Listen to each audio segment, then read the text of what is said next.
I'm excited. We got a good team, and I'm happy to be a part of it, so it's going to be fun. As he corralled it, but no chance to get the speedy Oyama, who leads off the game with a single. And now it's a new on-base streak for Oyama. Didn't reach base back on June 14th against Wareham here from Spillane. Didn't reach base last night against Bourne, but that was bound to change. Oyama on first. Nobody out in the top in the first. Justin Rubin is the batter. Takes the first pitch fastball for a strike. Rubin had a huge game yesterday. 2 hits. Came around to score the 4th run for the Firebirds.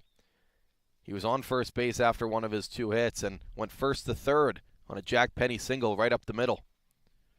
Check over on Oyama's back in safely on the gravel infield here at Spillane.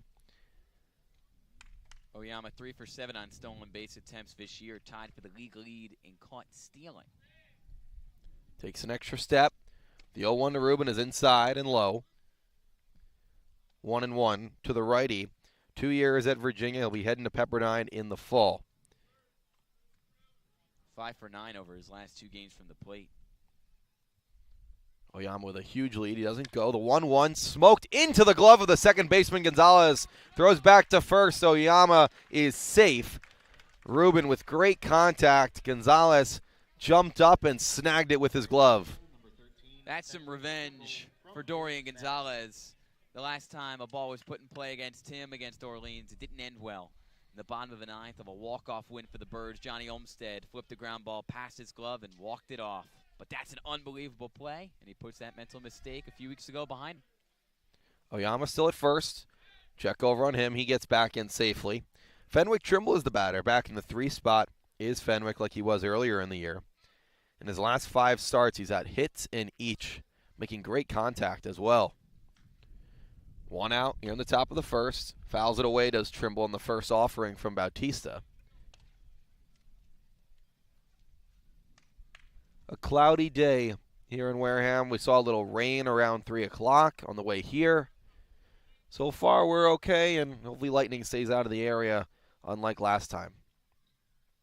Oyama dances at first. The 0-1 to Trimble is low. Hernandez, the catcher, went to Seton Hall last year for his college ball, but is transferring to Missouri. He's going to be a Tiger. He'll switch from the blue to the yellow. Still wearing that blue catching gear. The 1-1 to Trimble is popped up foul first base side. Over goes Hussey, giving it a look, but he runs out of room.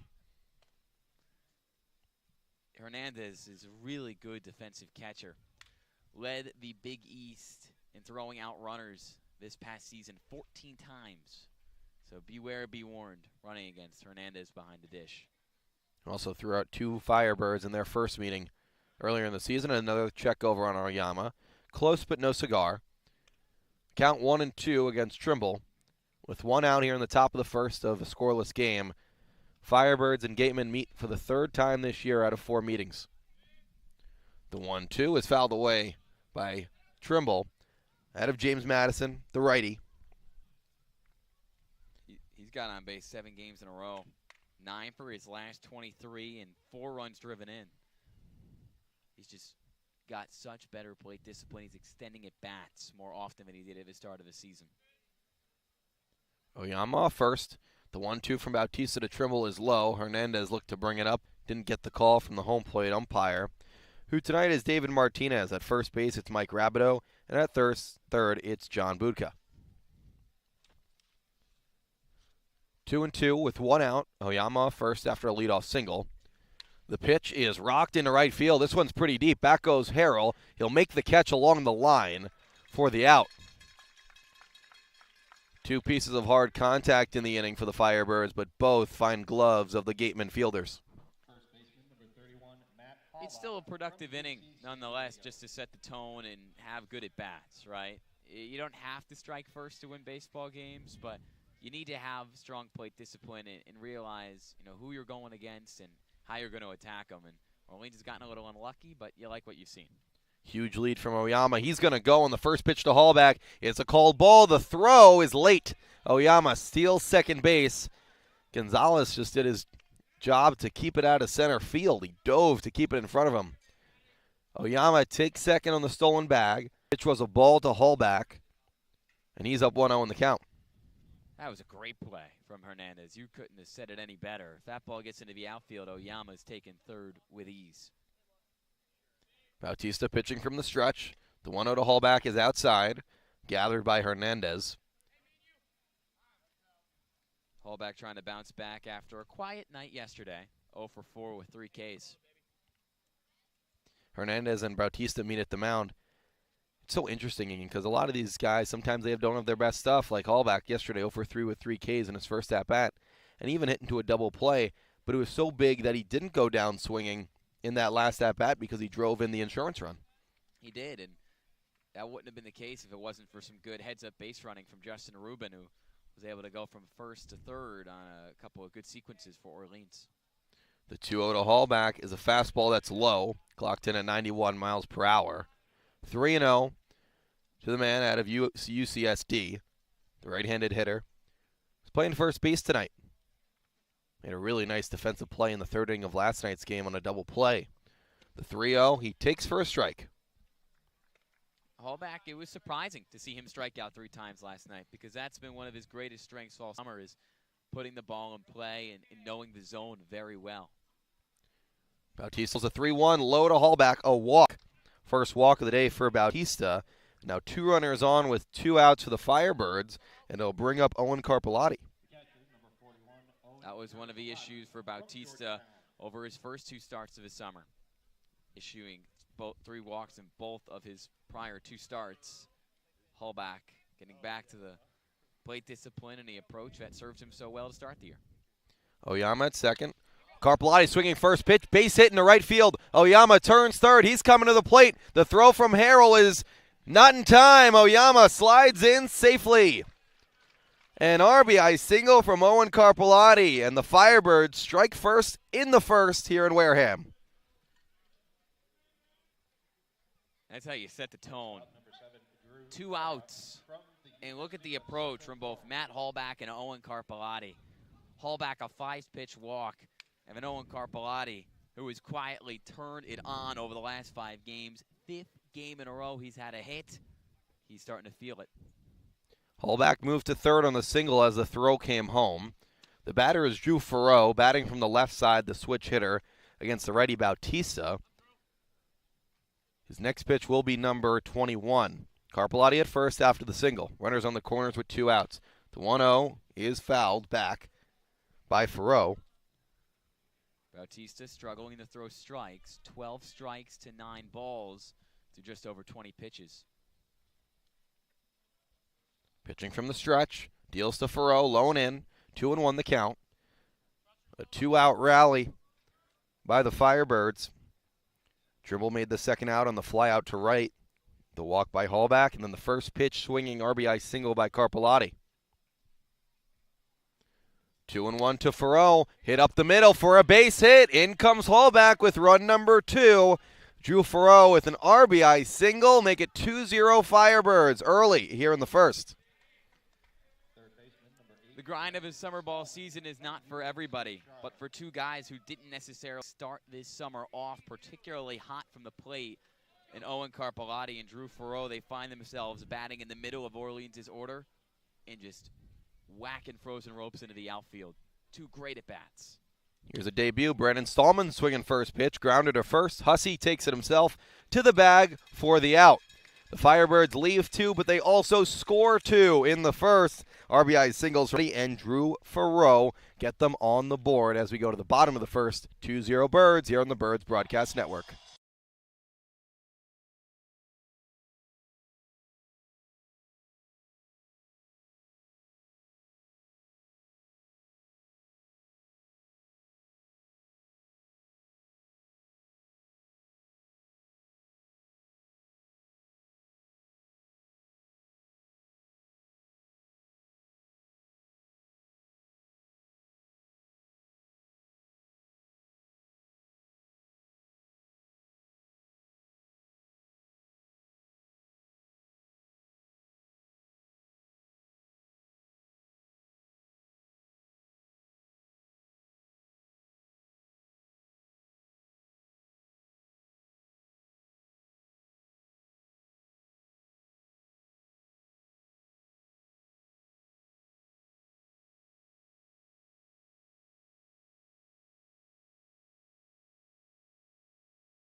Back here on the Birds Broadcast Network, 2-0 the score. Orleans puts 2 up in the top of the first. Let's go bottom one. Evan Truitt is the starting pitcher for the Firebirds today, looking for some revenge in Wareham, Ian. Yes, he is. His first start of the summer came against the Gatemen. We've already talked about it on the broadcast. It was easily his worst start of the summer because ever since, Truitt, his two-seamer, has been pounded into his zone with good movement. He's been fearless on the mound. He hasn't been walking a ton of batters. So one thing that hurt him in his first start, where he went 3 innings and he walked 3 with 4 hits against him. So Evan Truitt has been much improved after his first summer ball start here on the Cape Cod Baseball League. It's a Wareham offense that's cooled off a little bit, so Truitt, a lot of things going his way for him to have another good start tonight. And this is similar to the last start, Ian. He also had a 2-run cushion when he was on the mound. He did, and unfortunately wasn't able to take advantage of it.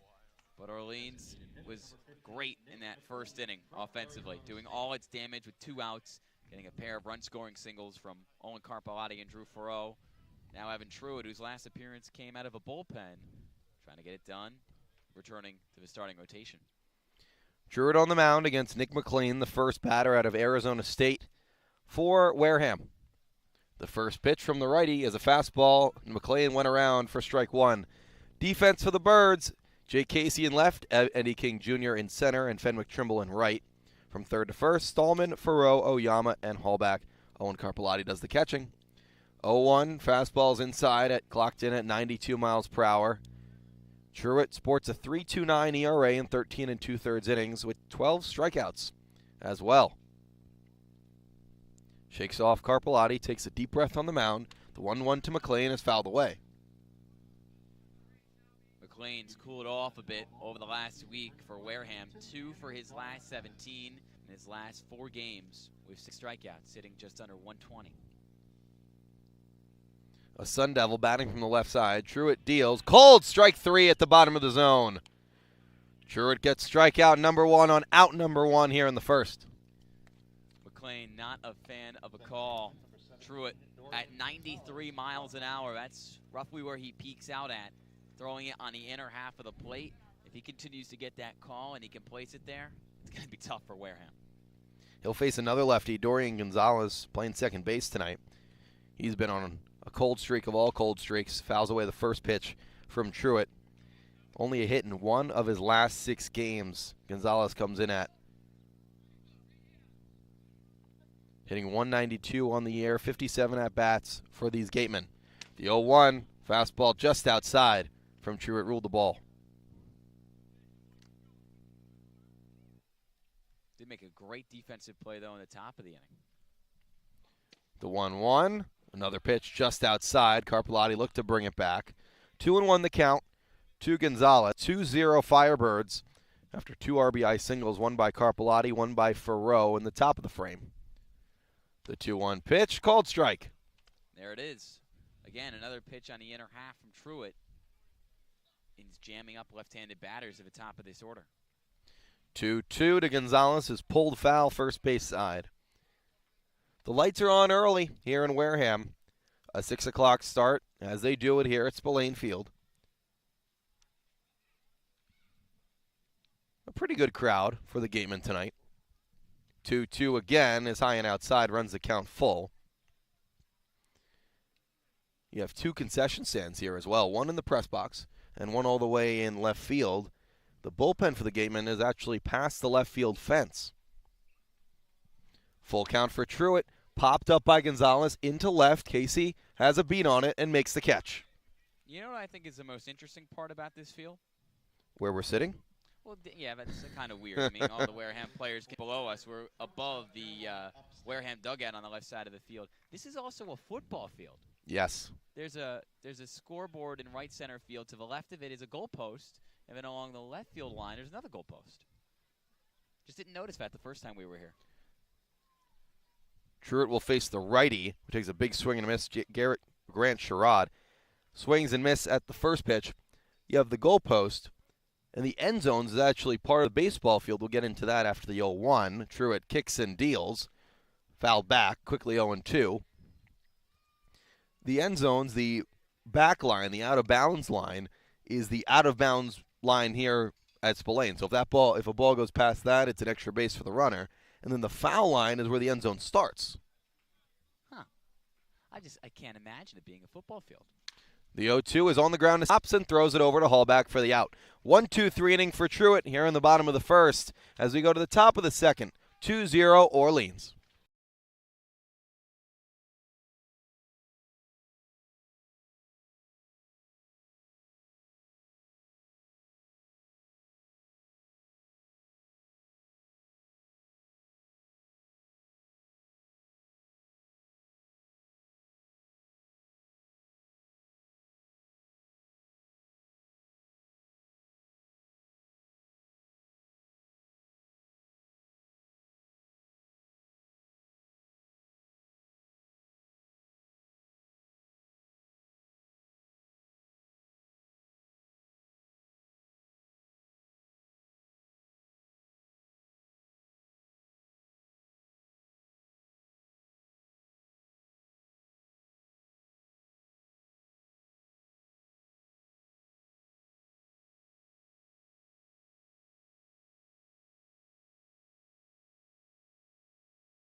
Back here on the Birds Broadcast Network, top of the second.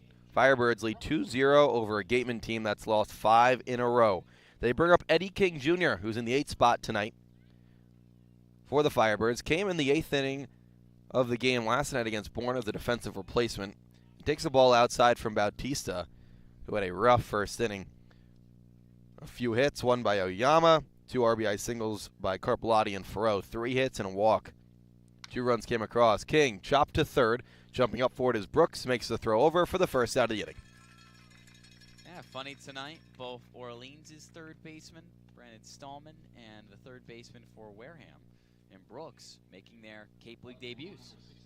Brooks out of Kansas. A Jayhawk. Jake Casey in the 9th spot tonight for the Firebirds. In his last start, which was 2 games ago against Brewster. A home run right down the right field line. First pitch from Bautista is outside for a ball. 1 out here in the top of the second of a 2-0 game between the Firebirds and the Gatemen. Bautista out of the stretch, kicks and deals. Casey puts a charge in this one to center. Stevenson and Harrell go back to the track at the wall. He makes the catch. Stevenson jumping into the wall, makes the catch as Casey put a charge into it for the second out of the inning. That was a great play from Stevenson in center. Was on top of that, through and through. Not easy to hit a home run out of center field from Spillane Field. It is 400 in dead center. But Jake Casey has that kind of power. Only 6 hits on the summer for Casey, but 3 of them good for home runs. Put a good charge into that one, like you said. Base is empty, 2 outs, top 2. Bautista's recorded 2 quick outs to start the inning. Go back to the top of the order for the Firebirds and Joe Oyama, who takes high for ball 1. Oyama's first game was against these Gatemen right here at Spillane Field. Came in about 4 games late. Fouls the second pitch of the at-bat off. If Hernandez looked like his helmet, he's going to take a little bit of a moment. And home plate umpire David Martinez will come out to Bautista and hand him the ball, giving Hernandez a little bit of time. He's all good. It was a tough debut for Oyama. He didn't reach base, made an error, lost a pop-up in the air as well at second, but he put it right behind him pretty quick. Ever since, it's been outstanding every single day. 1-1 on the ground to first. Hussey backs up as the bag for the third out of the inning. 1-2-3 frame for Jonathan Bautista here in the second. Let's go to the bottom of the second. 2-0 Orleans, the score.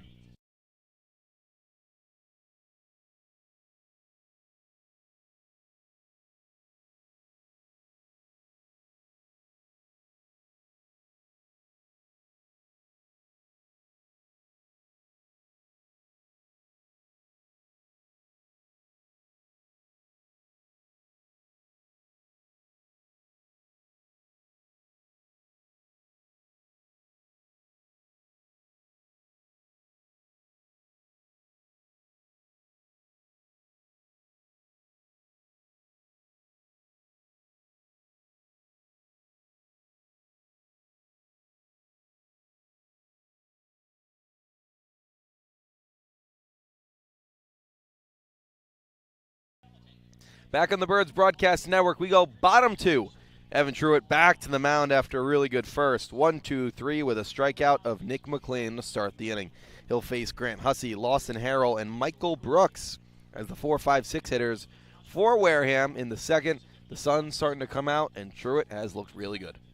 He's looked great so far. 14 pitches through inning number 1, 10 strikes, 1-2-3, a backwards K to Nick McLean, and then some weak contact with a fly out to left from Dorian Gonzalez and a ground out to second from Grant Sherrod. Now he faces the toughest test in this order, and Grant Hussey. Only 2 for 14 over the last week, but leads the league in doubles in third and runs batted in with 22 for the West Virginia star. He was running this Gatemen offense when they were going good. The first team to 100 runs scored were the Gatemen. Swinging first pitch on the ground to second. Oyama into shallow right field. Throws to first and gets the out. Swinging first pitch, usually, I don't want to say it usually doesn't work. I mean, you know, if it works for you, it works for you. You see a good pitch, you swing at it. But a lot of the at-bats have been kind of impatient from Wareham. 4 guys up, 4 guys down in 15 pitches. Swinging early against Truitt. Lawson Harrell does not swing on the first pitch. He takes the ball low. Harrell, the right fielder tonight, in this 5 spot for Wareham, a team that's really struggling to score. Only 1 run in their last 2 games. On the ground to short. Farrow up with it. Strong throw to first in time for the out. 3 pitches, 2 outs for Truitt here in the second. And 3 straight outs from Truitt that have resulted in putouts from the infield. 2 from Oyama, 1 from Farrow. You might be saying, Ian, I don't care, but I do. It's a gravel infield here from Spillane Field, and that hurt Orleans the last time these teams played. The guys now know and understand how to play in this infield, which is not easy. Michael Brooks learning how to play in this infield, even though he's on the home team. Why? Like Ian said last time, it's his first game. Out of Kansas, was activated yesterday onto this Gatemen roster. Playing third base tonight. First pitch ball is low. The second pitch is outside to Brooks. Yeah, Brooks is a journeyman. Originally from Louisville, Kentucky. He spent time at 3 different major colleges. The 2-0 is inside. Truitt falls behind 3-0 for the first time tonight. Began his collegiate career at Arkansas, then transferred to Central Florida, where Drew Farrow played his freshman season, and now at Kansas. 3 great programs. He's looking to find the home that works for him. 3-0 pitch to Brooks is a strike. A ground out from Hussey, a ground out from Harrell. 2 outs, bottom 2, 2-0 Firebirds. Truitt shakes off Carpellotti a few times, now fires the 3-1 fastball in the air to deep left. Back goes Casey at the track, at the wall. He'll look, it's gone. A home run for Michael Brooks, his first at-bat in the Cape League, and he goes big fly to make it 2-1 Firebirds.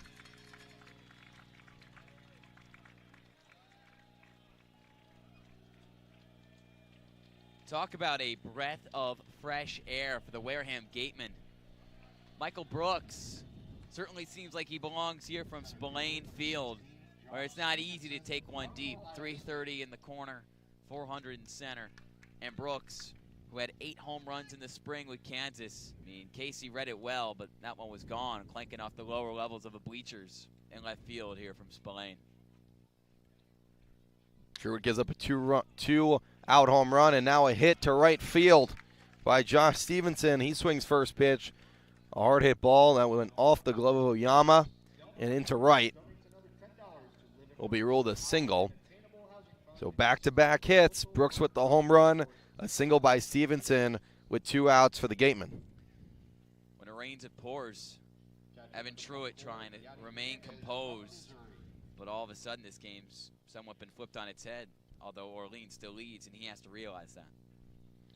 2 outs. Hernandez swings first pitch, fouls it off right field side. The righty catcher, who's heading to Mizzou in the fall from Seton Hall.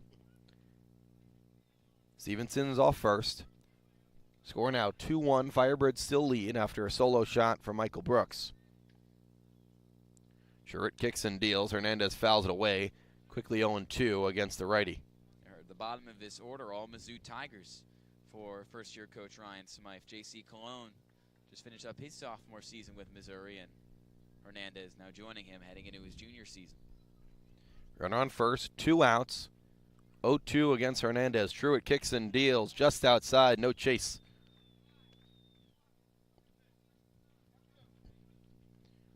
Truitt looking to give up 1 and get out of the inning. And get his team back to bat. He'll come set in the stretch, check over at first. Too late as Stevenson dives back head first. Hernandez isn't going to chase it much. He was the toughest player in the entirety of Big East to strike out this past season. See how Truitt attacks him. Stevenson off first, 2 is low. I mean, especially for a catcher who hit just around 270, only 1 strikeout per 10.7 at bats. Plate discipline from the catching position is something you're always looking for, and especially with the arm he has, he does a little bit of everything. 9 strikeouts and 40 at bats. Stevenson's on the move. The pitch is low and gets away from Carpellotti to the backstop. Stevenson didn't pick that up. He'll stay at second.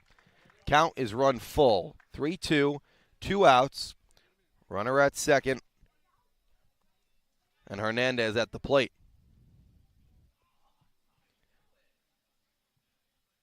Truitt, who has spotted a 2-run lead in the first, going to keep the lead in the Orleans Firebirds' favor here in the bottom of the second.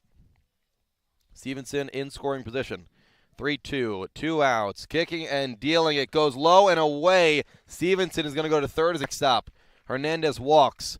Runners on the corners for the Gatemen. The 2-out rally continues. Just like Orleans did in the top of the first inning against Bautista, doing its damage with 2 outs.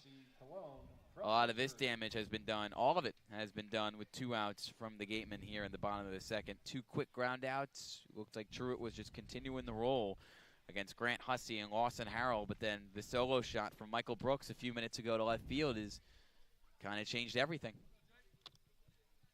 Homer by Brooks, single by Stevenson, walk to Hernandez. He's on first, Stevenson's on third. Carpellotti comes out in front of home plate to give the signs. 2 outs, bottom second. 1 run already across for Wareham here in the inning. The batter is J.C. Colon out of Missouri, playing shortstop tonight. First pitch from Truitt is fouled away. That's what Truitt needs to get back to doing. Getting ahead in the count, staying there. Had Hernandez there too. He was ahead on a 2-strike count. Missed a couple times low and away. Carpellotti couldn't glove it in the dirt, and as a result, now a runner on third and Stevenson. Truitt takes a deep breath and goes behind the mound. Now stepping back on the top of the mound. 7 hits for Colon and 31 at-bats. A .226 average and no extra base hits. The 0-1, Hernandez is on the move. Carpellotti's going to throw it down and in the pickle. Oyama drops it. The runner comes home and scores. Now Hernandez is in between first and second. Oyama chases him down and tags him. The run comes across, ties the game as Carpellotti threw it down to second base. Hernandez stopped right there to get into the rundown. Stevenson came across the plate. They tag out Hernandez, but we are tied as we go to the third. 2-2 the score between the Firebirds and the Gatemen as we go to the third.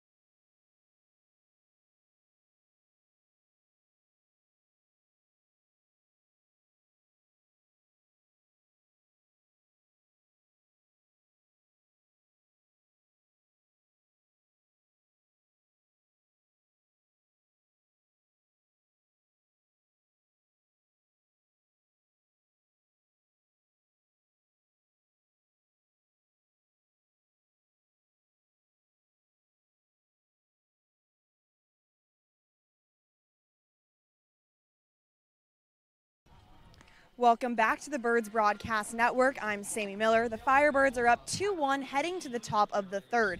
Now, one player who's making their Firebirds debut tonight is UNC Charlotte's infielder Brandon Stallman. Brandon just arrived a few days ago to the Cape and is more than ready to make an immediate impact for the Firebirds. He's extremely thankful to be given this opportunity to play in this league because he knows how only the best of the best get spots on the rosters. He's also looking forward to getting to know his teammates and develop relationships with these guys over the next few weeks. This is also his first time on the Cape, so he's excited to get to the beach and try some of the incredible foods this place has to offer. Who knows, maybe some chicken parm, Dylan.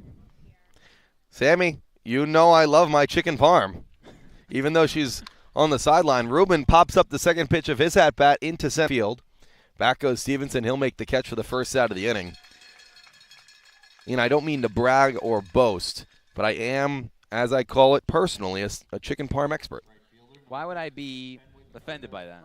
Not offended, but I want you to confirm it. Oh, yeah, 100%. Oh, you want to confirm to the audience that you're a chicken parm enthusiast? Yes. Well, they would know as such if they listen to the latest episode of Teammate Talk, which you can find on our YouTube channel. You and I were the teammates. Yes. Episode 5, usually it's players. Trimble pops up to center again. Stevenson right there makes the catch. Quickly, 2 outs on 3 pitches for the Birds here in the top of the third. A 2-2 tied ball game. It was a weird play at the bottom of the second. Runners on the corners. Hernandez takes off for second on a stolen base attempt. Throw down by Carpelati. Goes off the glove of Oyama, so he can't make the tag. Pops Stevenson off third, scores. He touched home plate way before they tagged out Hernandez in the pickle. Hallback is the batter. Takes the first pitch strike from Bautista, who's now quickly retired 5 in a row. Pitch count in a good spot as well. The 0-1, cut on and missed. He settled in quite well.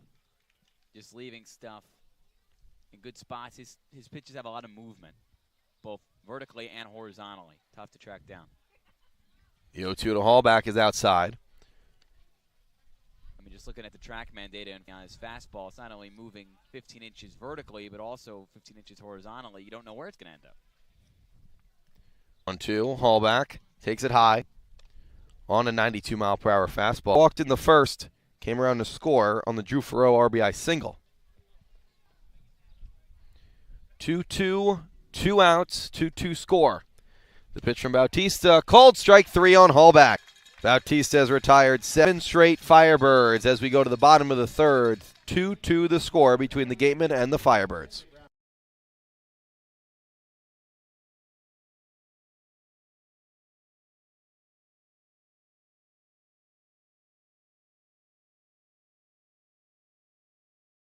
It's so interesting with catchers. They point at the pitcher when they really like a certain pitch, see how it moves, etc.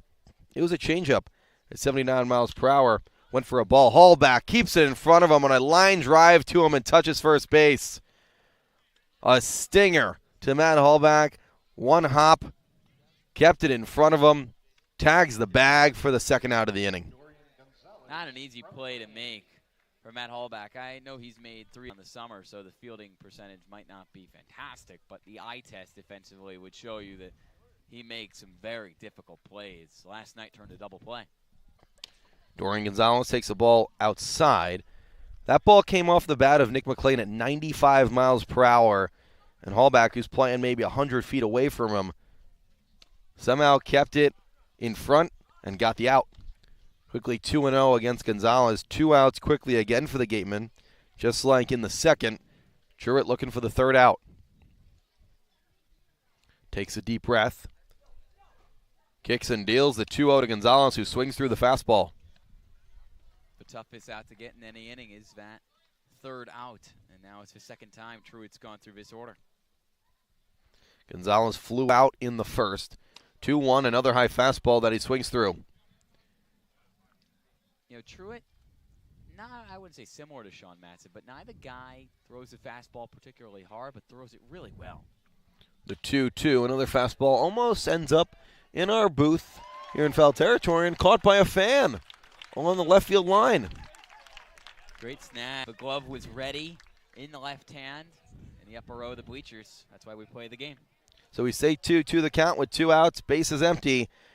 Pitch is inside. You know, Ian, if this was a Savannah Bananas game, that would be an out. Is that how it works? Well, the other night, they were playing their game against, whoever, the Harlem Globetrotters or whoever of baseball. and the last out was caught by a fan. And all the players came around and celebrated with the fan. The 3-2 is outside, a walk to Gonzalez here with 2 outs. First walk handed, actually second walk handed out by. It's interesting because did you know that the Bananas have 2 teams? There's one team that plays banana ball, you know, the version of baseball you're talking about. They have another team that actually plays in the Coastal Plains League, and it's just a normal team. I think I'd rather watch the banana ball team. Well, they're a viral sensation. True. Grant Sherrod grounded out in the first. Takes a ball here by Truitt. On first is Gonzalez. 2 for 10 in his short tenure, so it is low. Ian, it's just so easy getting the first 2 outs of the inning, but popped up foul, left field side and out of play.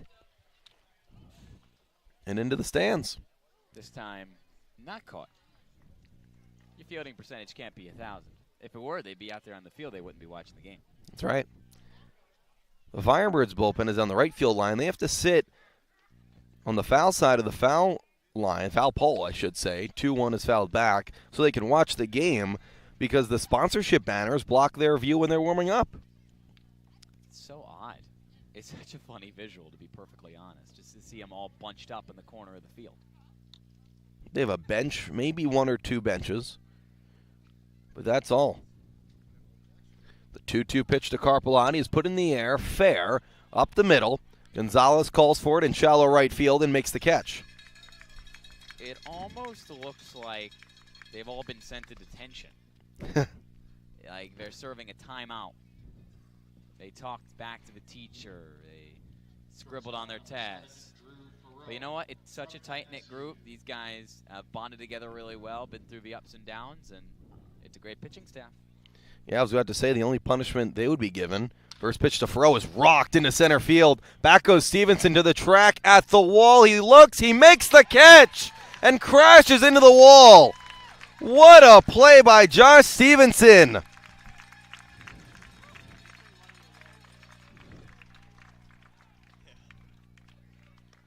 Furrow put a charge into it to center, but Stevenson went all the way crashing into the wall and making the catch to rob Furrow of extra bases. Josh Stevenson, who played a big role for LSU, entered the transfer portal, going to play at Ohio State. He's a superstar. Great athletic play. Didn't care if the wall was in front of him. 0-1 to the lefty Stallman in his first game as a Firebird. Bautista deals the 0-1. It's pulled fair, chopping toward first. Bautista picks it up and touches first right before Stallman for the 3rd out. Another 1-2-3 inning. Bautista has retired 10 in a row. Score.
We go bottom 4 on the Birds Broadcast Network. 10 Firebirds have been retired in a row by Jonathan Bautista, and Evan Truitt is back out for the 4th inning of work for the Firebirds. Starting to get into uncharted waters, this Truitt. He hasn't gone more than 3 innings very much this year. Yeah, Kelly Nicholson has been very particular in terms of how long he's allowed the star from Charleston Southern to pitch. Did start a pretty good amount of games during his past season with Charleston Southern, and he did go 5 innings in a win against Brewster back on the 22nd of June in a dominant 13-2 win, and he only gave up a run there, so he's gotten it done. The first pitch is put in play over the glove of Stallman and into left field off the bat of Grant Sherrod. He stops at first base with a leadoff single here in the bottom of the fourth for the Gatemen. Last inning or so has been tough sledding for Mr. Truitt. Got 5 quick outs to start this game, but ever since, lots of damage has been done against him. And I don't know if he'll get the 5 innings tonight. He's going to try to prevent that leadoff man from scoring and Sherrod here in the first. Sherrod is on first base. The batter is the lefty Grant Hussey, who takes the ball low. Truitt's pitch count's in a good spot, still under 50. But how efficient and how successful can he be? First time that the Gatemen have had their leadoff man on tonight. Pitch is low, blocked by Carpellotti. The runner going to second, and he is safe. Sherrod takes second on a pitch low in the dirt. It'll be ruled a wild pitch. As he makes his way to second quickly, a runner in scoring position with no outs for Wareham. Bottom 4, 2-2 game. Sherrod, that was his first real attempt to try to steal a bag all year. And the wild pitch bails him out. 0 for 0 headed into tonight now in scoring position. Truitt checks back at second. The 2-0 is a fastball that's inside. Now 3-0 to Hussey, the lefty. Up there in terms of Cape Cod League RBI standings, 22 on the year. Truitt comes set in the stretch. Off second is Sherrod. The 3-0 pitch, swinging is Hussey, and he grounds it to first. Hallback picks it up and touches first for the out. Currents here in the Cape Cod Baseball League, and Hussey does get the job done to move the runner Sherrod over to third. A little bit questionable there. What do you think, Ian? Yeah, I think the unwritten rule of baseball, one of the many, is why swing on the 3-0. But now look at this defensive alignment in the infield. Some switcheroo. Well, the infield is in for the Firebirds with a runner on third and 1 out. The batter is Lawson Harrell, grounded out in the second. The Firebirds looking to cut down a run at home plate. Orleans scored the first 2 runs of this game in the top of the first inning, has been held off the board since. The 1-1 fouled off the foot of King, who lunges and tries to shake that one off. Behind 1-2. The Firebirds also scored the first 2 runs in the first meeting right here at Spillane. Between these two teams, it came in the second. Eddie King was one of those runs. But ever since that productive first inning for the Birds, Bautista has been on fire. He's retired 10 in a row since the final out of a first inning. Ahead in the count 1-2, goes through the signs with Hernandez. Kicks and deals to King. Misses high. 2-2. Eddie King, a big thing for him this summer has been plate discipline. And against the Gatemen, he's been great. 4 walks in 2 games. The 2-2 pitch, swing and a miss. Not going to be walking there. Instead, King trots to the dugout on the right side of the field. It's 11 batters in a row that Jonathan Bautista has retired. Nobody on, 1 out. Still 2-2, top of the 5th. And fastball is tight. It's as tight as a cummerbund on a tuxedo. It's a good expression. That one at 91 miles an hour. Jake Casey, the bottom man in the order. He swings at the off-speed offering at 84.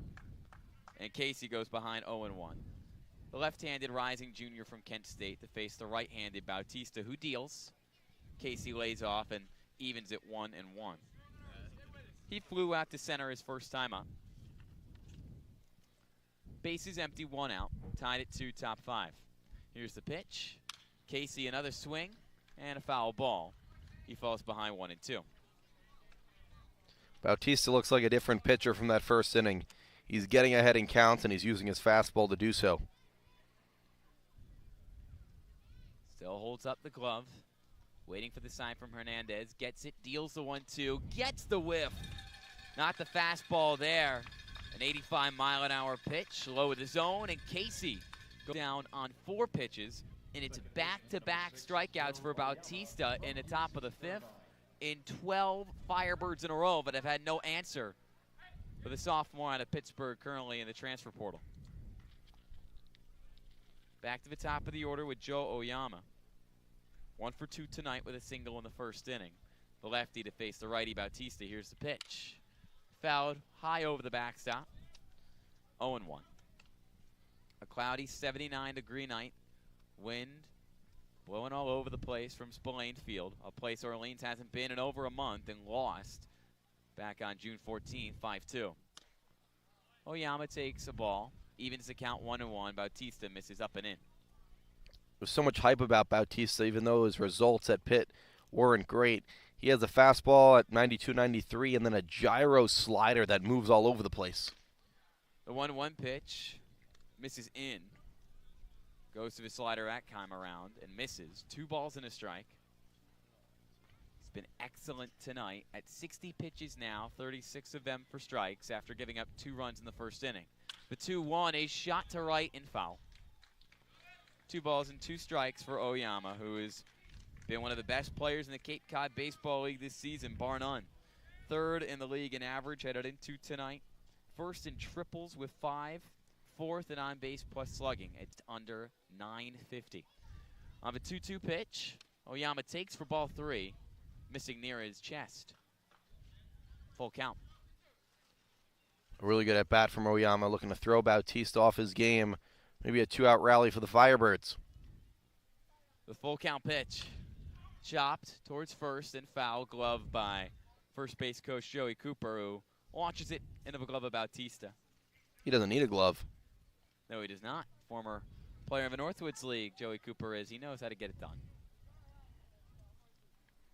Bases empty, 2 out, 2-2 game top 5. A payoff pitch. Oyama launches it into the center of the infield, gloved by a diving player at short, but his throw to first is not in time. A heck of an effort from J.C. Colon, who laid out to his left to keep the ball in front of him, popped up, threw to first, but missed off to his right, looking for Grant Hussey.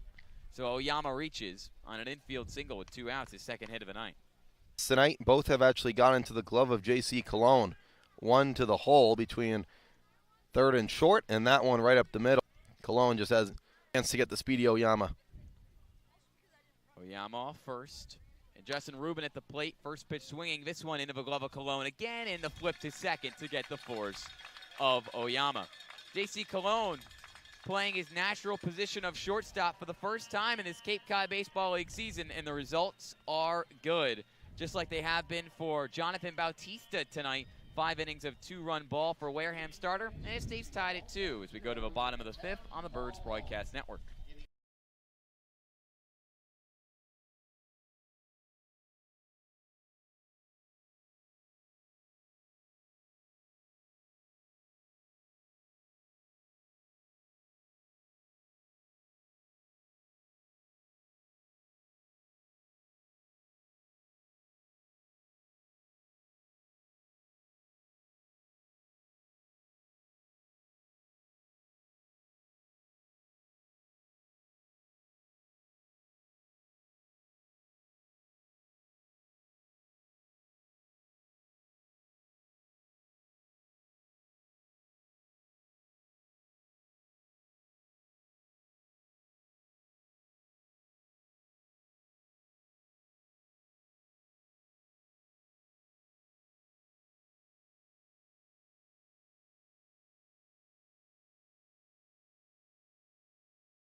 Back on the Birds Broadcast Network in the bottom of the 5th, and Dylan, so is Evan Truitt. He faces the bottom of the order. 7, 8, and 9 for Wareham. It starts with the left-handed center fielder, who's 1 for 1 tonight with a single, Josh Stevenson. Josh Stevenson getting it done at the plate and getting it done in the field, too. He shows bunt, pulls it back, and takes the ball 1-0. As you mentioned, Stevenson with an unbelievable catch on a Drew Farrow line drive to center field in the 4th inning. Hit the wall. He smacked it after making the snag and a little bit of a cartwheel. But he's all good after the athletic play. Now a ball and a strike. The athleticism runs in the family for Josh. His brother Andrew is a former Cape Cod Baseball League star. Truitt's 1-1 is popped up to shallow center field. Eddie King drifting towards his right, makes the catch above his head for the first out of the bottom of the 5th. Josh's brother Andrew was both an All-American and All-SEC outfielder at LSU, where Josh played 2 seasons before transferring to Ohio State recently. Andrew played for the Tigers from 2013 to 2015. In 2014, he was with the YD Red Sox, a league all-star, and won a championship for Scott Pickler's crew. Truitt now deals to the 8th man of the order, who sends one up the middle for a base hit. It's Yadi Hernandez, who reaches for the 2nd time tonight. Hernandez walked in the 2nd, now singles in the 5th, and the go-ahead run now on the base paths for Wareham.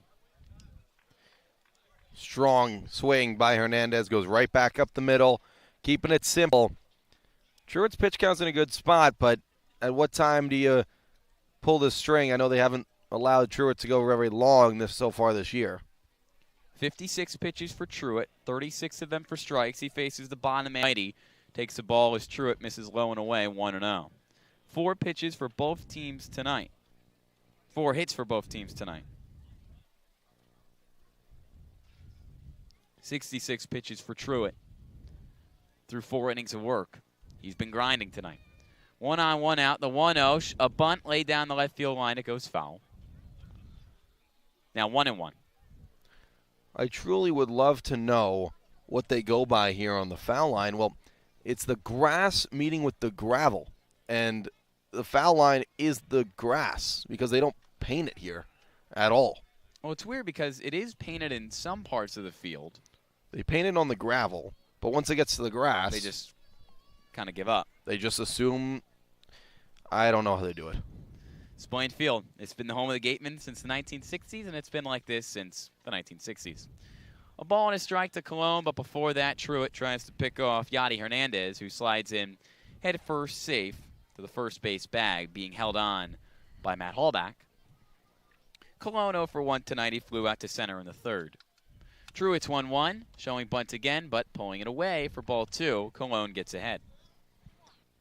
Cologne with a few star-stiving plays over at shortstop.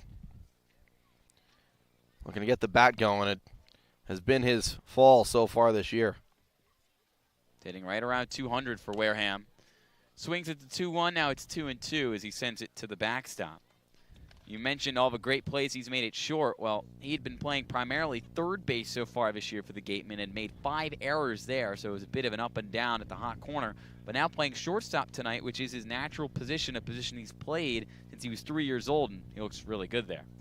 1 on, 1 out. The runner on first is Yadi Hernandez. The 2-2 pitch, chopped, foul. Nope, it's on the line. Nope, it's foul. It was gloved, backhanded by Brandon Strawman. It looked like it was right on the line, Dylan, and we got a pretty good view up here, but you never know.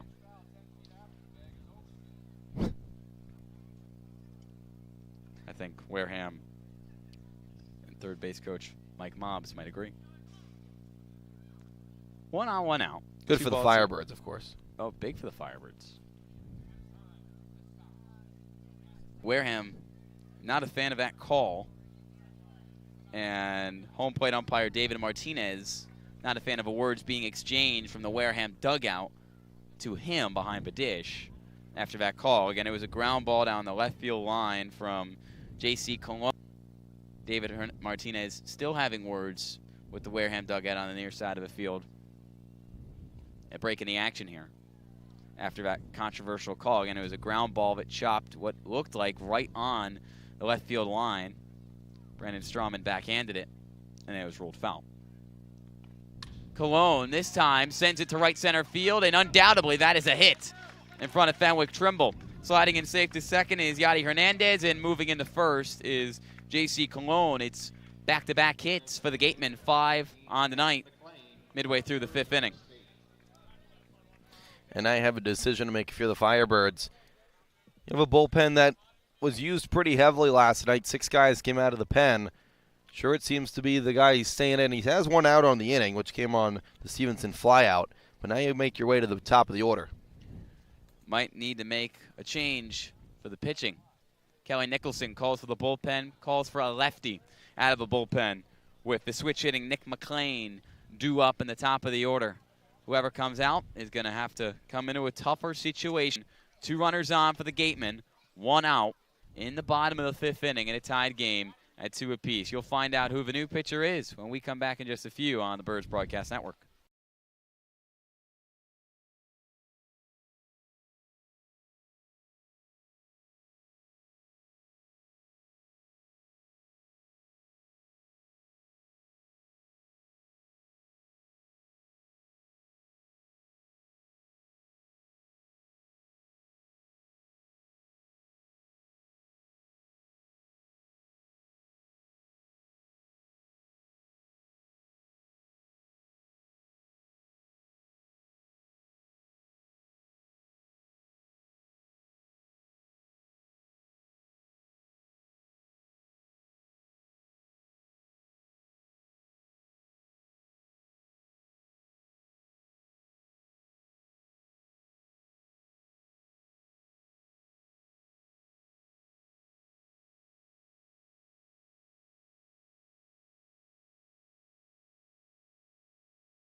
Evan Truitt done for the Firebirds after 4 1/3 innings pitched.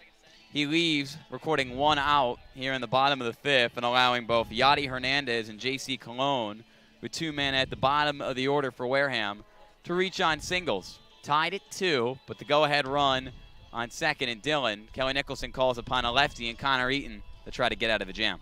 He calls on Connor Eaton his first time pitching on back-to-back days. He did only have to face 1 batter yesterday against Bourne because he got him out, and that was in the 7th inning.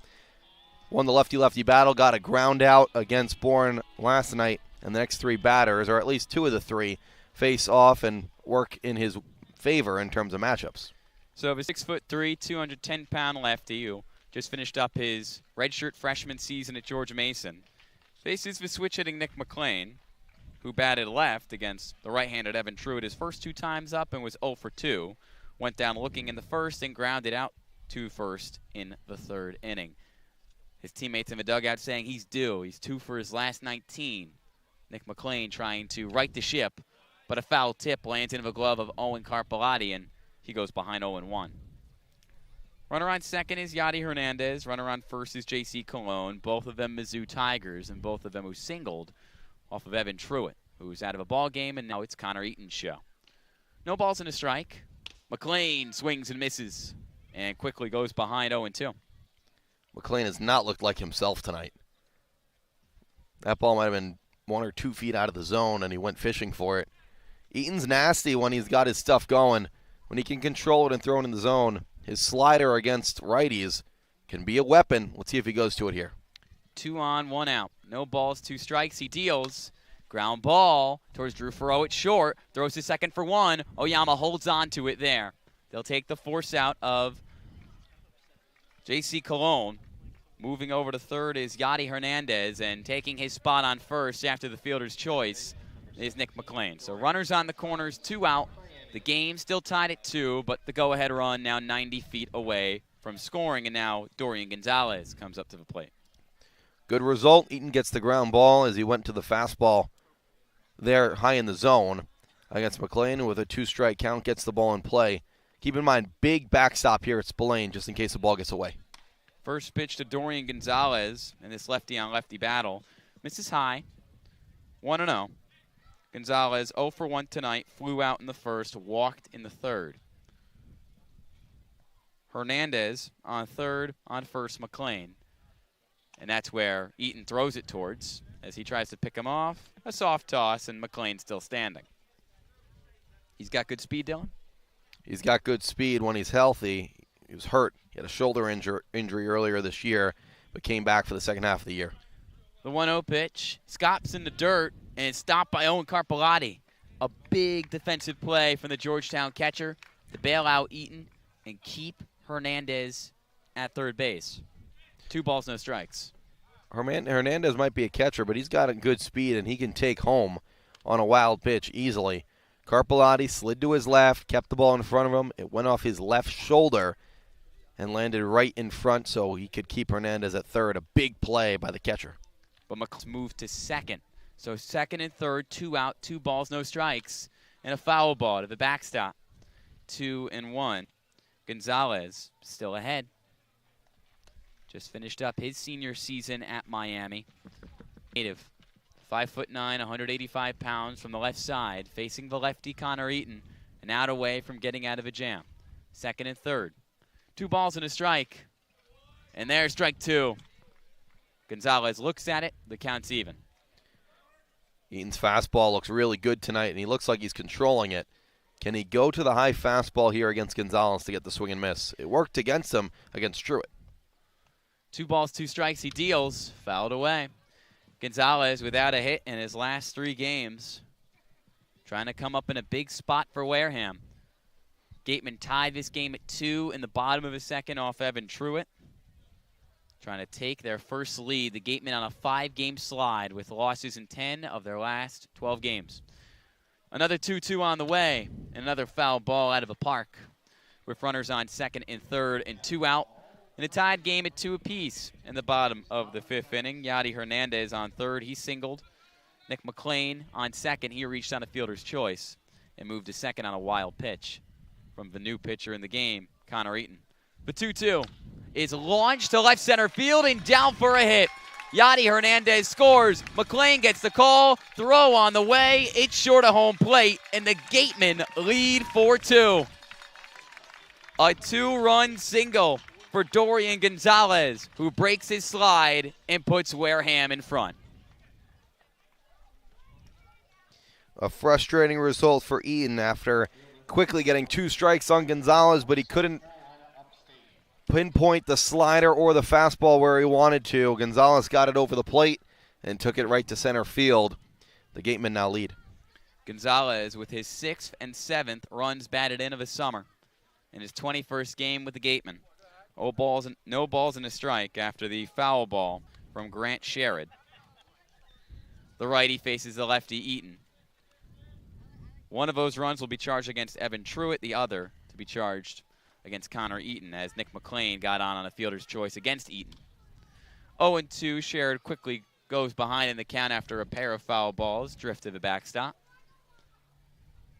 4-2 Wareham. Crooked numbers in the 2nd and 5th innings for the Gatemen to take the lead after 2 runs early in the ball game in the 1st inning from Orleans. 1 runner on, 2 out, no balls, 2 strikes. Eaton shaking some signs away from Carpellotti and now sets at the belt. The lefty deals the 0-2 pitch, and it's shot and straight into the glove of Drew Farreau, who ran towards his right and backhanded it near his face. Inning ends with a line out to short from Sherrod. A runner stranded, that being Dorian Gonzalez, whose 2-run single scored both Yadi Hernandez and Nick McClain and puts the Gatemen in front tonight for the first time. It's 4-2 Wareham over Orleans as we go to the top of the 6th on the Birds Broadcast Network.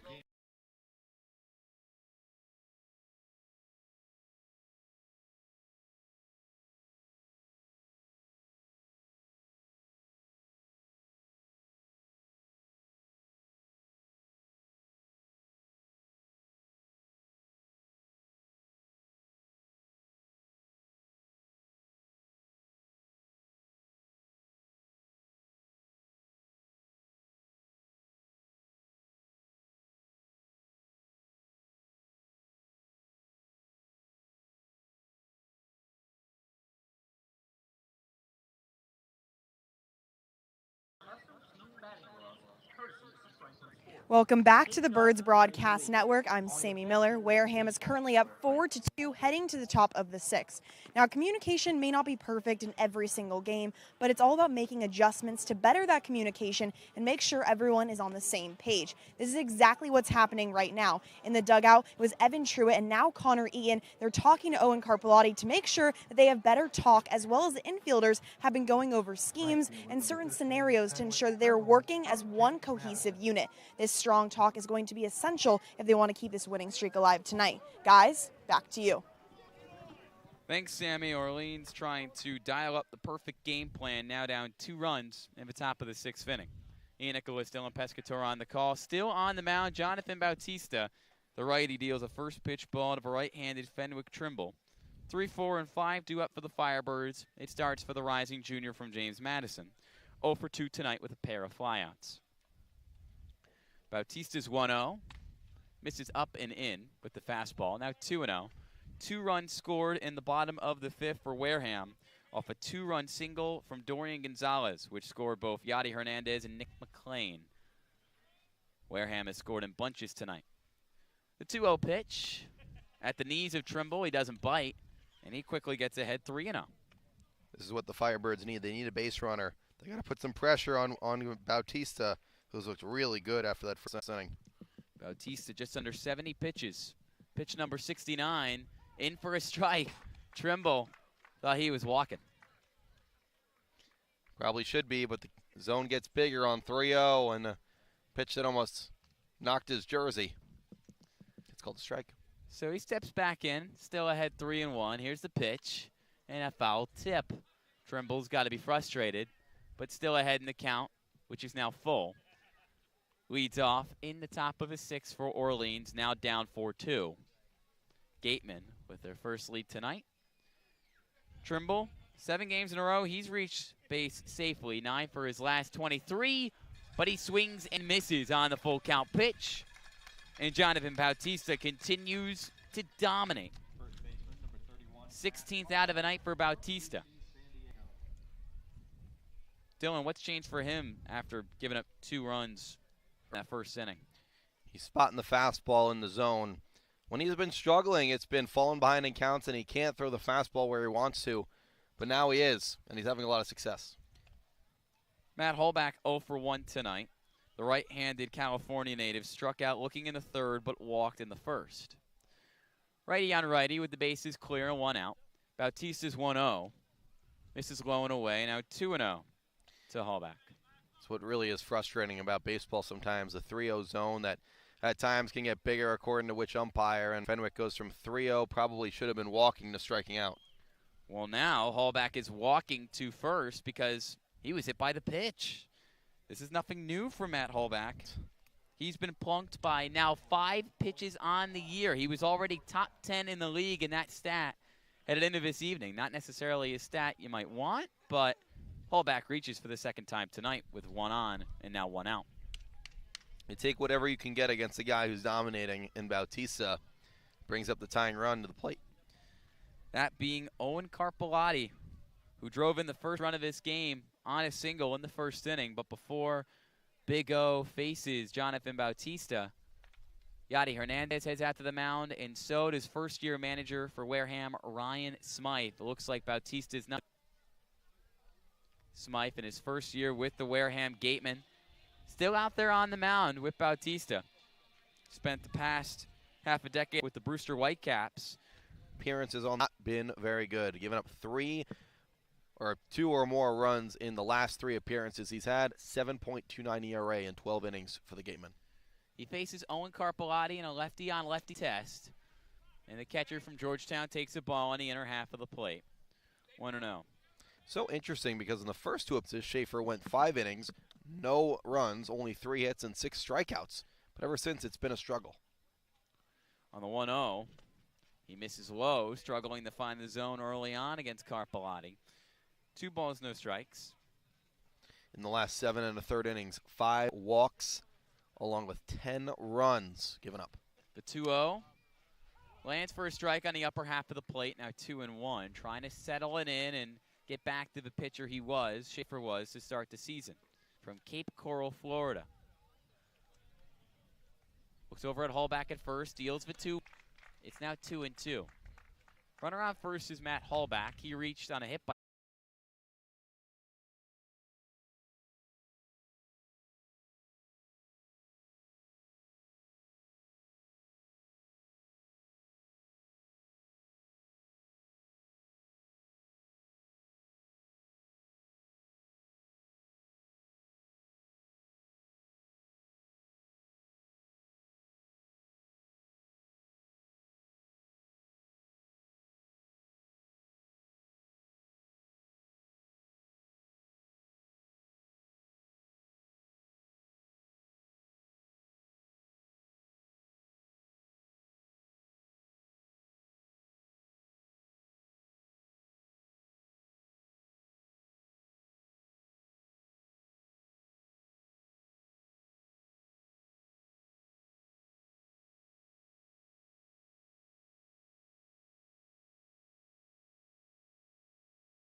handed pitcher from Vanderbilt. The hardest throwing pitcher in the Cape Cod Baseball League this season. He's owned the top pitch velocity in the league over the last few weeks. His stuff, especially with the fastball, routinely clocking in at 99 to 100 miles an hour, according to TrackMan. He comes on with a runner on second and nobody out, facing the right fielder, Lawson Harrell. Righty on righty. Carter deals, goes with the fastball. Runner on second is Grant Hussey, who led this inning off with a double off the first pitch against Connor Eaton, who lasted 15 pitches before he was pulled. The 1-0 offering. Upstairs, now ball 2. Carter, the big 6'5", 250-pound right-handed hurler from Louisville, Colorado, which is a suburb of Boulder. 20 years old, heading into his junior season with the Vandy Boys. The former #1 overall player coming out of his state of Colorado a few years ago. 2 balls, no strikes. Here's the pitch. A third straight miss from Carter out of a bullpen. He loses his hat. That's been a bit of an issue early on in this outing. Flying away as he's flying the fastball to the plate. But he's behind 3-0 in the count. Repositions his right foot on the rubber. Orleans wearing the black jerseys tonight. White lettering, red trim, red undershirts. Strike 1 called. Carter lands one on the outer half. He's still behind in the count, 3-1. Once again, he readjusts the cap. Red up top with the Firebirds logo in the middle and the black brim. Gatemen wearing the maroon jerseys, the black lettering, the white trim, the white pants. Grant Hussey off second, repping the merch. 3 balls and a strike, and there's strike 2 looking. Now a full count to Lawson Harrell, who's 0 for 2 tonight with a ground out and a strikeout. Carter's got to find a way to throw strikes. You can't let these gatemen on base. They'll make you pay with extra base hits. 1 on, nobody out. Carter, the full count offering, and it's fouled on the right field line.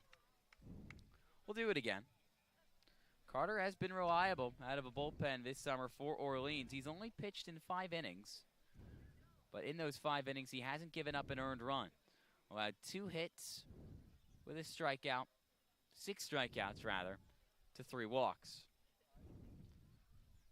Stares at Hussey at second, now deals the payoff. Upstairs, ball 4. Make it the 4th walk in 5 innings of work for Grayson Carter. And now first and second with nobody out. In the bottom, Wareham still in front 4-2. And here's Michael Brooks.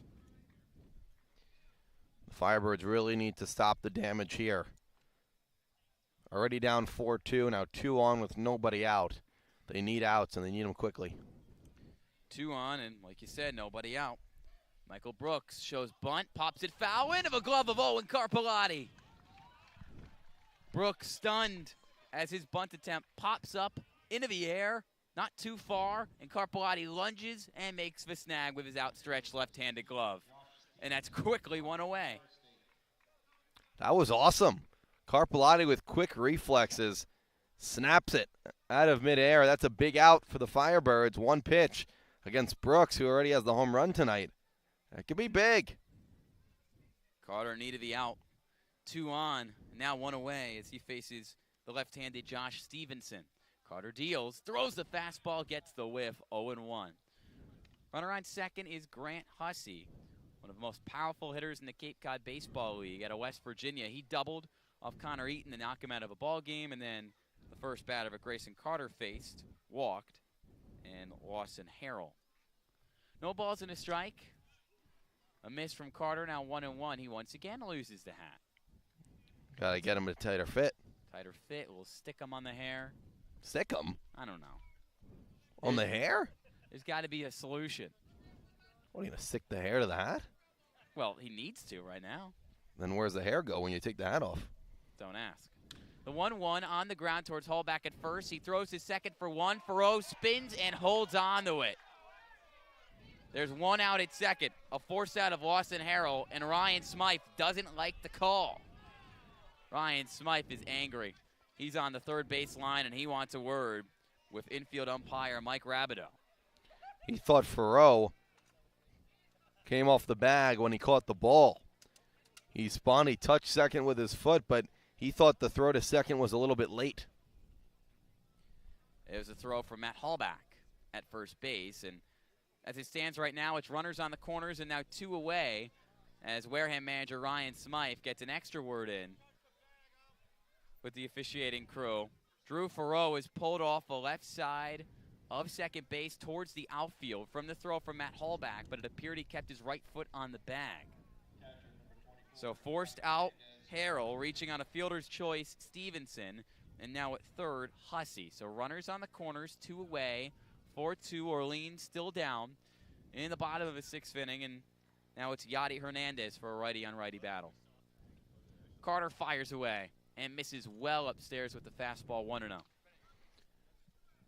2 interesting plays, the little bunt pop-up cart by Carpellotti, and then a play that went the Firebirds' way for touching the bag. Can Carter get out of this jam?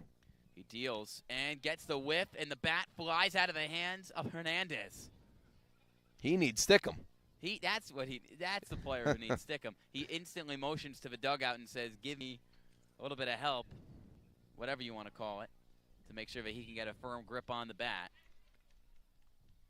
Rubs the lower half of the bat and makes sure that that doesn't happen. The bat doesn't break. It just flew right out of his hands and straight directly behind him towards the 1-1 after that big swing. Runners on the corners, 2 away, 4-2, Wareham, bottom 6. Carter tosses it over to Hallback at first to bring Stevenson closer to the bag. Carter's got the velocity. Can he get the big strikeout this game? Looking for some momentum on the 1-1 pitch, which gets another big swing and miss from Yadi Hernandez. 1-2. Hernandez has reached in each of his first 2 times up tonight. The Puerto Rican native walked in the Hussey off third. He does reached on a fielder's choice. The 1-2. Lined right to first. Hallback bobbles it, but then quickly recovers, steps on the bag, ends the inning. And Wareham leaves 2 stranded. Grayson Carter gets out of a jam. Came into a ball out, got 3 outs. A bunt, Grayson Carter to keep it 4-2 Wareham after 6. We go to the top of the 7th on the Birds Broadcast Network.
Back in the top of the 7th on the Birds Broadcast Network. Ian Nicholas, Dylan Pescatore on the call.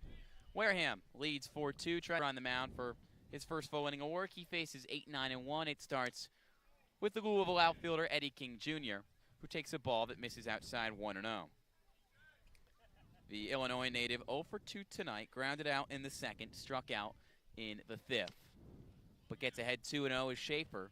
The left-handed pitcher from Coastal Carolina misses twice on the outside corner. Schaefer, well-traveled in his collegiate career. Coastal Carolina, his 3rd different school, as he lands a strike to King 2-1. Began his collegiate career at Polk State College, then transferred to South Florida State College before ending up with a powerhouse in Coastal Carolina. The 2-1, swing and a miss, 2-2. He's a Southwest Florida guy. Gabe Corral, his hometown. 2 balls, 2 strikes. Eddie King with a line drive through the middle of the infield for a base hit. Rolls right into the right hand of Josh Stevenson in center field. Eddie King of late for Orleans with a leadoff single in the top of the 7th. Good swing from King. Right back up the middle in the middle of the field. And got some speed on first base with nobody out. Now the lefty Schaefer faces the lefty Casey with 1 on and nobody away. The tying run at the plate. Casey takes a ball that misses low and in 1-0. The Pittsburgh native Casey 0 for 2 tonight, flew out in the 2nd and struck out in the 5th. Eddie King, who's got a team-high 6 stolen bases off first, and he draws a pickoff attempt from Schaefer. He slides in head first to the bag, covered by Hussey. Power, we talk about it. Casey calls for time. Time signaled by home plate umpire David Martinez. Actually, it wasn't Casey who called for time. It was a ball that got out of the bullpen in left field and had to be chucked back into the bullpen by left fielder Grant Sherritt. So we resume, 1 on, nobody out. 4-2 Wareham. I see at first, throw to third, covering, or rather the 2nd, covering his Cologne, and he tags out Eddie King. It's the first time he's been caught stealing all summer on 7 attempts. It was a pickoff, and great move by Schaefer. Had no idea King was off on the pitch. Schaefer's 1-0 to Jake Casey, fouled away 1-1. Those are base running mistakes that you can't make in a game like this with runs matters, and now a runner on. Now Jake Casey isn't even the tying run anymore. No, he's not, with the bases clear and 1 away. The 1-1, though, hit the opposite way to short, and it's lined right into the glove of J.C. Cologne. So it quickly becomes nobody on, 2 out for Orleans after Eddie King caught stealing, and Casey is retired. 2. Back to the top of the order, it's Joe Oyama back up for the 4th time tonight. He singled twice.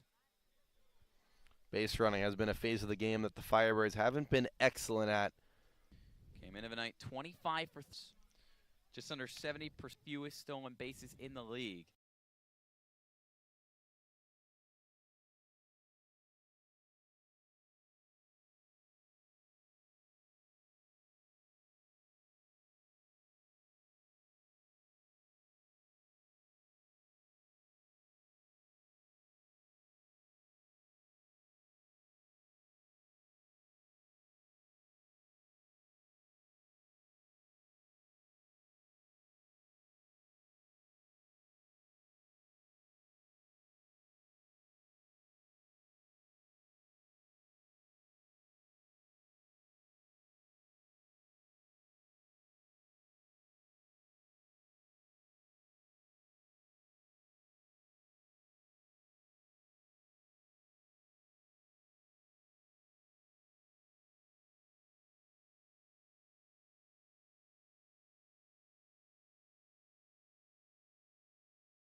Wareham calls to the bullpen here in the top of the 7th inning, trying to deal with some traffic. Runners on 1st and 2nd away.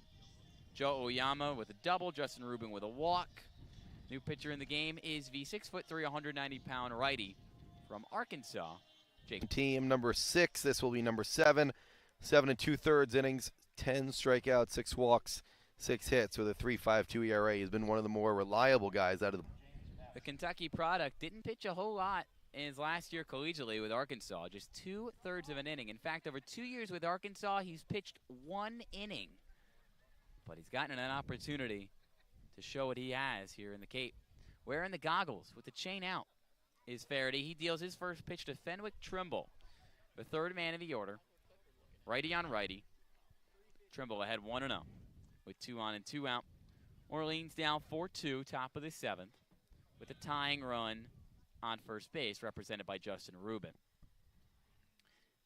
Faraday pulls the black glove, swings, pop up, shallow center field, charging, and finally underneath and making the catch is the center fielder Josh Stevenson. Fenwick Trimble retired on 2 pitches, and he leaves 2 base runners stranded.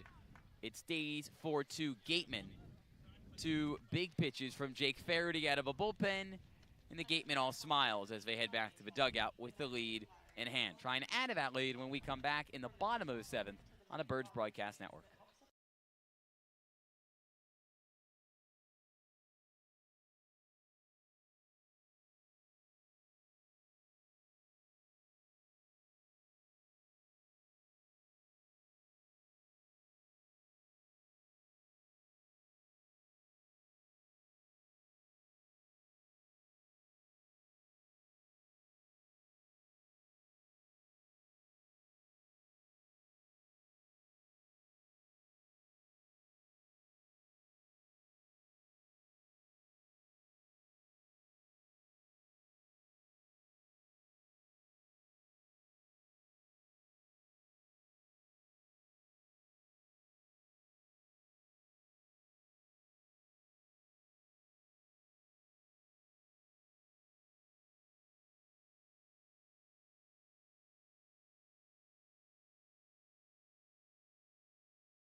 Nine 1-2 due up for the Gatemen, who lead 4-2 in the bottom of the 7th inning. Grayson Carter still on the mound for the Firebirds. Some rustling heard along the left field line. The bleachers, they sound loud here from Spillane Field. I don't think that's in the game. So Grayson Carter's ready to pitch. He finally pulls up the glove, brings it to the belt, and deals to the righty Cologne, and misses high 1-0. Birds team that needs really good pitching in these later innings to give their offense a chance to come back. Carter misses low, working quickly.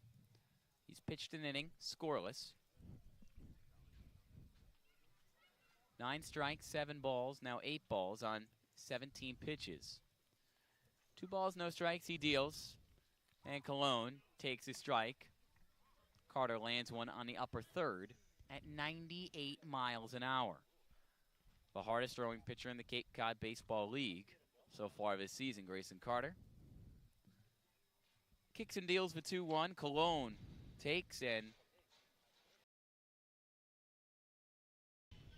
back on the Birds Broadcast Network at the bottom of the 7th. The pitching change for Orleans. Grayson Carter done after getting 4 outs. And in is a pitcher that Firebirds fans may know.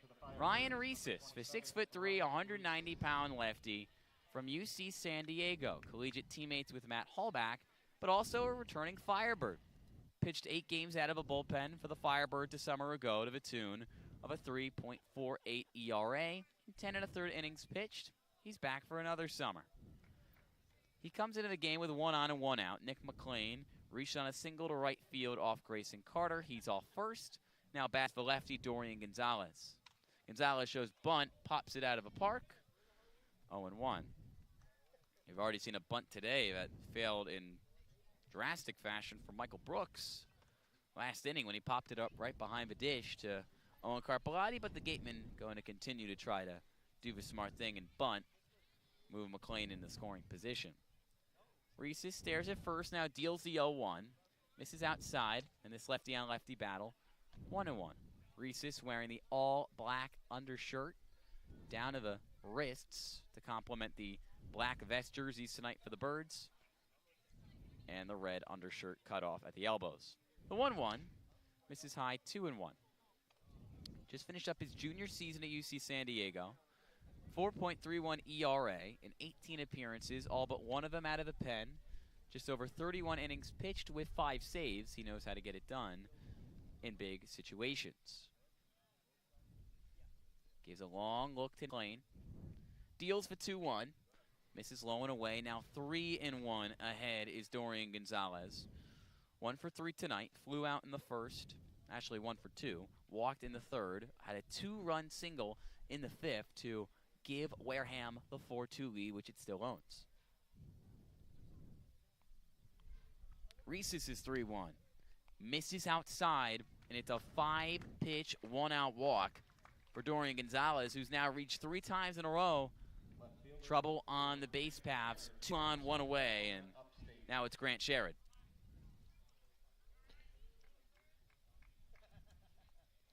Frustrating start for Reeses to walk the lefty that the matchup game favored him. Now it's not. It's the righty Sherrod, the left fielder, who does have a hit tonight. Single in the 4th inning. First and second, 1 away, 4-2 Wareham. Bottom of his 7th on a quiet, cloudy night from Spillane Field. Here's the pitch. Fouled off and over the press box behind the dish. That might have gotten a car. Or at least that's what it sounded like, and that's what the crowd reaction would have indicated. Dylan, where'd you park? Oh, I parked way far away today. And you were in the car with me. You know where I parked. I just wanted the people at home to know that your car was okay. We had to walk a mile to get here. Okay. Well, we had to drive a little bit more than a mile to get here. Yeah, exactly 35 miles today. 55 minutes. A quick 55 minutes. Owen Carpellotti behind the dish had a quick word with the newest addition to his Firebirds pitching staff, Ryan Reeses, trying to settle him in. He's ahead 0-1 to Grant Sherrod. Now deals and gets another foul ball. 0-2 to the South Carolina upstate product. Runners on first and second, 1 out. McLean off second. He singled off Grayson Carter. He was pulled for Reeses, and then he walked Dorian Gonzalez, who leads off first. No balls, 2 strikes. Swing and a miss. Sherrod strikes out for the first time tonight. Reeses with his first K in his 2nd season with the Firebirds. And it's a big one to put 2 away in the bottom of the 7th. The Gatemen have been threatening these last 2-3 innings, especially back in the 5th when they put 2 across. If the Firebirds can get out of this, you got to think the tides are going to turn if the Gatemen can't start scoring on their run-scoring opportunities. The bullpen has been a mainstay for the Firebirds all summer long. The new addition, Ryan Reese, is trying to keep it that way. He faces a lefty in Grant Hussey, who doubled his last time up, but falls behind an account 0-1 on that 89-mile-an-hour offering from Reese's. A pitch that broke 23 inches vertically. A lot of movement out of a bullpen for Reese's. 2 on, 2 out, no balls, 1 strike. Here's the pitch. Hussey lays off the breaking ball, which landed low of his own, now 1-1. Reeses is not a quick worker. Takes his time to make every pitch perfect. No pitch clock in the Cape Cod Baseball League unless you're playing in Chatham, but they do have it on the scoreboard. A ball and a strike. Hussey popped up and out of play. 1-2. Reeses just a strike away from working out of a jam. Came into the ball game with 1 on and 1 out, and since has walked Dorian Gonzalez and struck out Grant Sherrod. Runners on first and second, 2 away. Orleans trying to keep it a manageable 2-run ball game in the bottom of the 7th. The Birds trying to get back up over 500 for the first time since mid-June, sitting at 13-13. The 1-2 misses up and in. And Hussey evens the count, 2 balls, 2 strikes. Rhesus owns the advantage here. Got to find a way to get a swing and miss on the off-speed, low and away. In an up-and-down season for Wareham, Hussey has been a consistent presence with 2 home runs and 22 RBIs in 17 games. But he swings and misses at the 2-2 offering. And Ryan Rhesus picks up back-to-back strikeouts to end the inning and leave 2 stranded for Wareham. Stays a 2-run game, 4-2 Gatemen. After 7, Orleans tries to battle back when we return on the Birds Broadcast Network in the top of the 8th.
Seven innings down, 2 to go.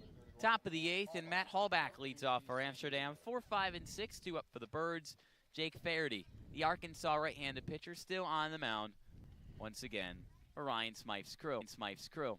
4-2, Gatemen in front. Scored 2 runs in the 2nd and 5th innings. Orleans has not scored since the 1st. Faherty deals, chopper, which makes its way over third base and in a left field for a base hit. Matt Hallback his first hit of the night with a big bounce in the gravel infield to get over the head of third baseman Michael Brooks. First pitch swinging, he gets it done. And that's how you respond. Rhesus comes in, gets those 2 outs. And now the offense has got to start to wake up here in the later innings. See if they can find a way to push a few runs across and tie this one up.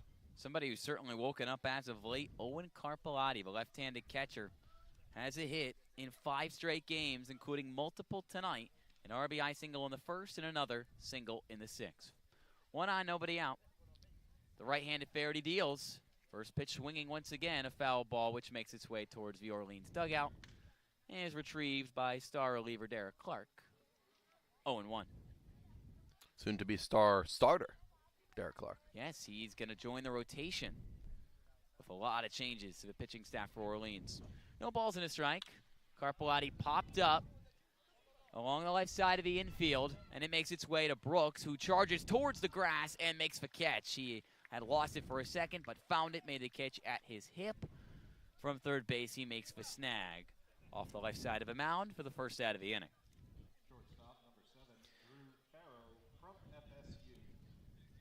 Now Drew Farrow comes up to bat.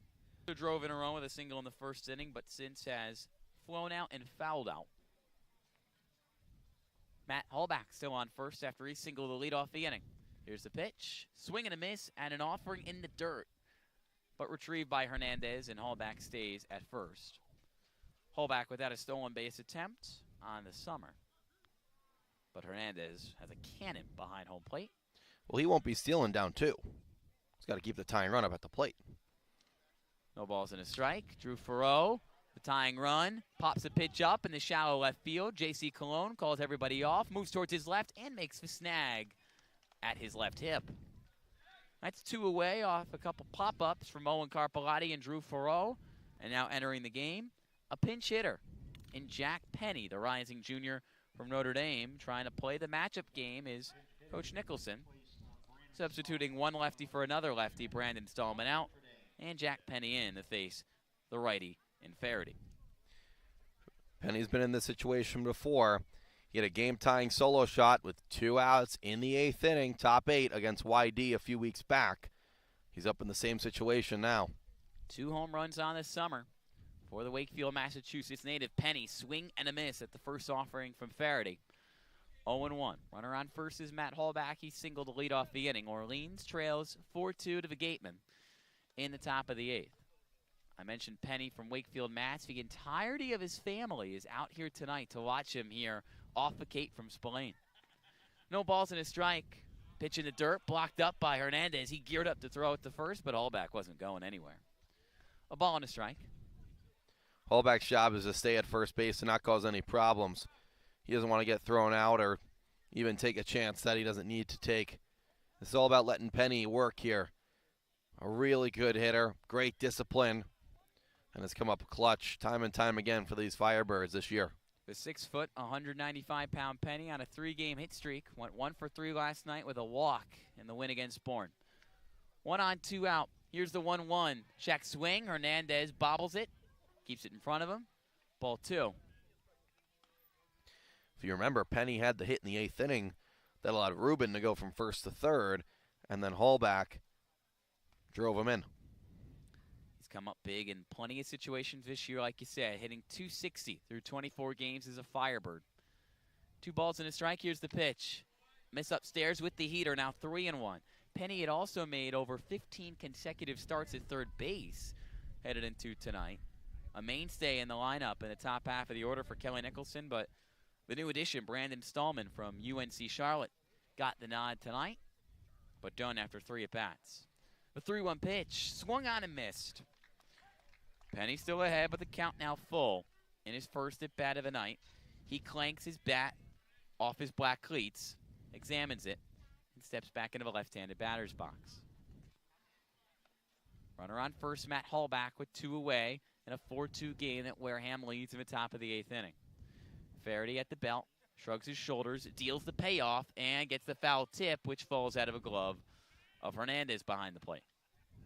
We'll do it again. Penny is very selective at the plate. He will not expand. If Faraday walks or throws a ball outside of the zone, Penny will take the walk and pass the baton to Eddie King, who's on deck. 13 walks for Jack Penny and 85 at-bats this summer compared to 18 strikeouts. Lead off first, Faraday holds the ball high above his head, brings it to the belt, deals the payoff, misses way upstairs for ball 4. Glove by Hernandez behind the dish, but Hallback slides over to second, and Penny walks for the 14th time on the year. Another great at-bat with 2 outs, and another pinch hitter comes into the game. For Eddie King Jr., it's Eddie Micheletti Jr., the rising senior who just committed to play at Virginia Tech after 3 years. With George Washington, it's another lefty to face for right-handed Jake Faraday. Well, this is to get a little bit of power in the lineup to see if the Firebirds can get an extra base hit or maybe even a home run to take the lead. Micheletti brings a lot of pop in his bat. So runners on first and second with 2 out. The tying run on first, and Penny the go-ahead run at the plate in a 4-2 game. The right-handed Faraday fires away and gets the whiff as the helmet nearly flies off the head of a Delaware native, Micheletti. He goes behind 0-1. Hallback on second. He singled to start this inning. After that, a couple pop-outs from Owen Carpellotti and Drew Farreau. Jack Penny pinch hit and walked. The 1-0 pitch. Inside at the belt. Now 2-0. Rather 1-1. It reads 2-0 on the scoreboard. Can't trust technology these days. 2 on, 2 out. 1 ball, 1 strike. 4-2 Wareham. Top of the 8th. Eddie Micheletti, the pinch hitter for Eddie King Jr. On the 1-1, in the dirt, blocked up once again by the catcher, Yadi Hernandez. 2-1. 2 hits last night for Eddie Micheletti in the win against Bourne, trying to translate that success into tonight's game. Orleans needs him. This offense needs him. It's an offense that hasn't scored since the first inning. 2 on, 2 out. The 2-1 offering is launched to right center field, but it's going to be caught by the right fielder. Snagging it over his head is Lawson Harrell. 2 base runners stranded for Orleans after a single to lead off the inning from Matt Hallback and a pinch hit walk for Jack Penny. Another pinch hitter, Eddie Micheletti, flies out to right, and Orleans stays down 4-2 as we go to the bottom of the 8th on the Birds Broadcast Network.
The 2-2 inside, spinning around at that pitch is Brooks. Did not get a piece of him.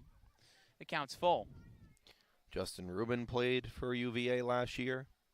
He did. Philadelphia native. Base is empty, 1 out. 4-2 game, Wareham in front. In the bottom of the 8th, the payoff is cranked to left field over a leaping Drew Farreau and dribbling in front of Micheletti for a hit. Second hit of the night for Michael Brooks, and his first since his solo shot in the second inning. So 1 on, 1 out. Not a hard hit ball, but one off the end of the bat that just has eyes into left. It gets the job done, and it puts a base runner aboard for Wareham. Hit it down the line. It did not hit the first base bag, but it almost looked like it did because it took a weird angle. It's because of the gravel, because of all the runners that are taking their steps. Transferring to Ohio State. 1 on, 1 out. Will Lynch, the new pitcher in the game, deals the 2-2 and lands one on the inner corner for strike 3 looking. 4 of the last 5 for Wareham have struck out. Great job by Lynch. He found the inside corner with the heater. Got Stevenson looking at strike 3. The 92-mile-an-hour offering from Will Lynch gets the second out of the inning, and he delivers another strike with another fastball to Yadi Hernandez, the right-handed catcher who's reached twice tonight on a walk in the second and a single in the 5th. Runner on first is Michael Brooks, who singled to left. The 0-1, in for a ball, missing outside, 1-1. Lynch has a little bit of giddy up to that fastball in the mid-90s, 92, 93. A little bit of giddy up. A good way to say it. The 1-1 pitch. Misses low and away. Glove by Carpellotti behind the dish. 2-1. At 2 years with Samford, Lynch, an ERA just over 7. 120 innings pitched, including over 78 this past spring. 85 strikeouts, 70 walks. Trying to show what he can do here on Cape Cod. Misses outside, 2-1 to Hernandez. On 2 out, trying to keep it a 2-run game. The pitch is chopped, backhands it, throws to first out to end the inning from Yadi Hernandez. Play, but Smythe thought he didn't have his foot on the bag. That's the thing. Hallback, I mean, if he thought he was off the bag, he could have just touched first. Even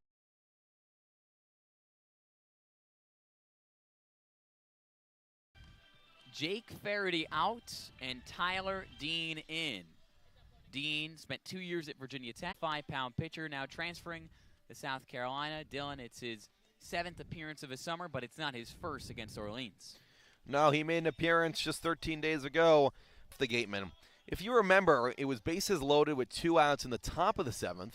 Sean Matson was on the mound, and it was a pop-up to shallow right field that no one saw. 3 runs came in. The Gatemen took a 1-run lead, 6-5. And then Tyler Dean came in, right-handed pitcher, and he gave up a walk, a single, and a single. Eventually, that runner coming across the score on a Joe Oyama sac fly against Will Koger to tie the game at 6. Tyler Dean, a 4.5 ERA across 6 innings pitched this summer. Last appearance came on the 9th in a 9-1 loss to Hyannis.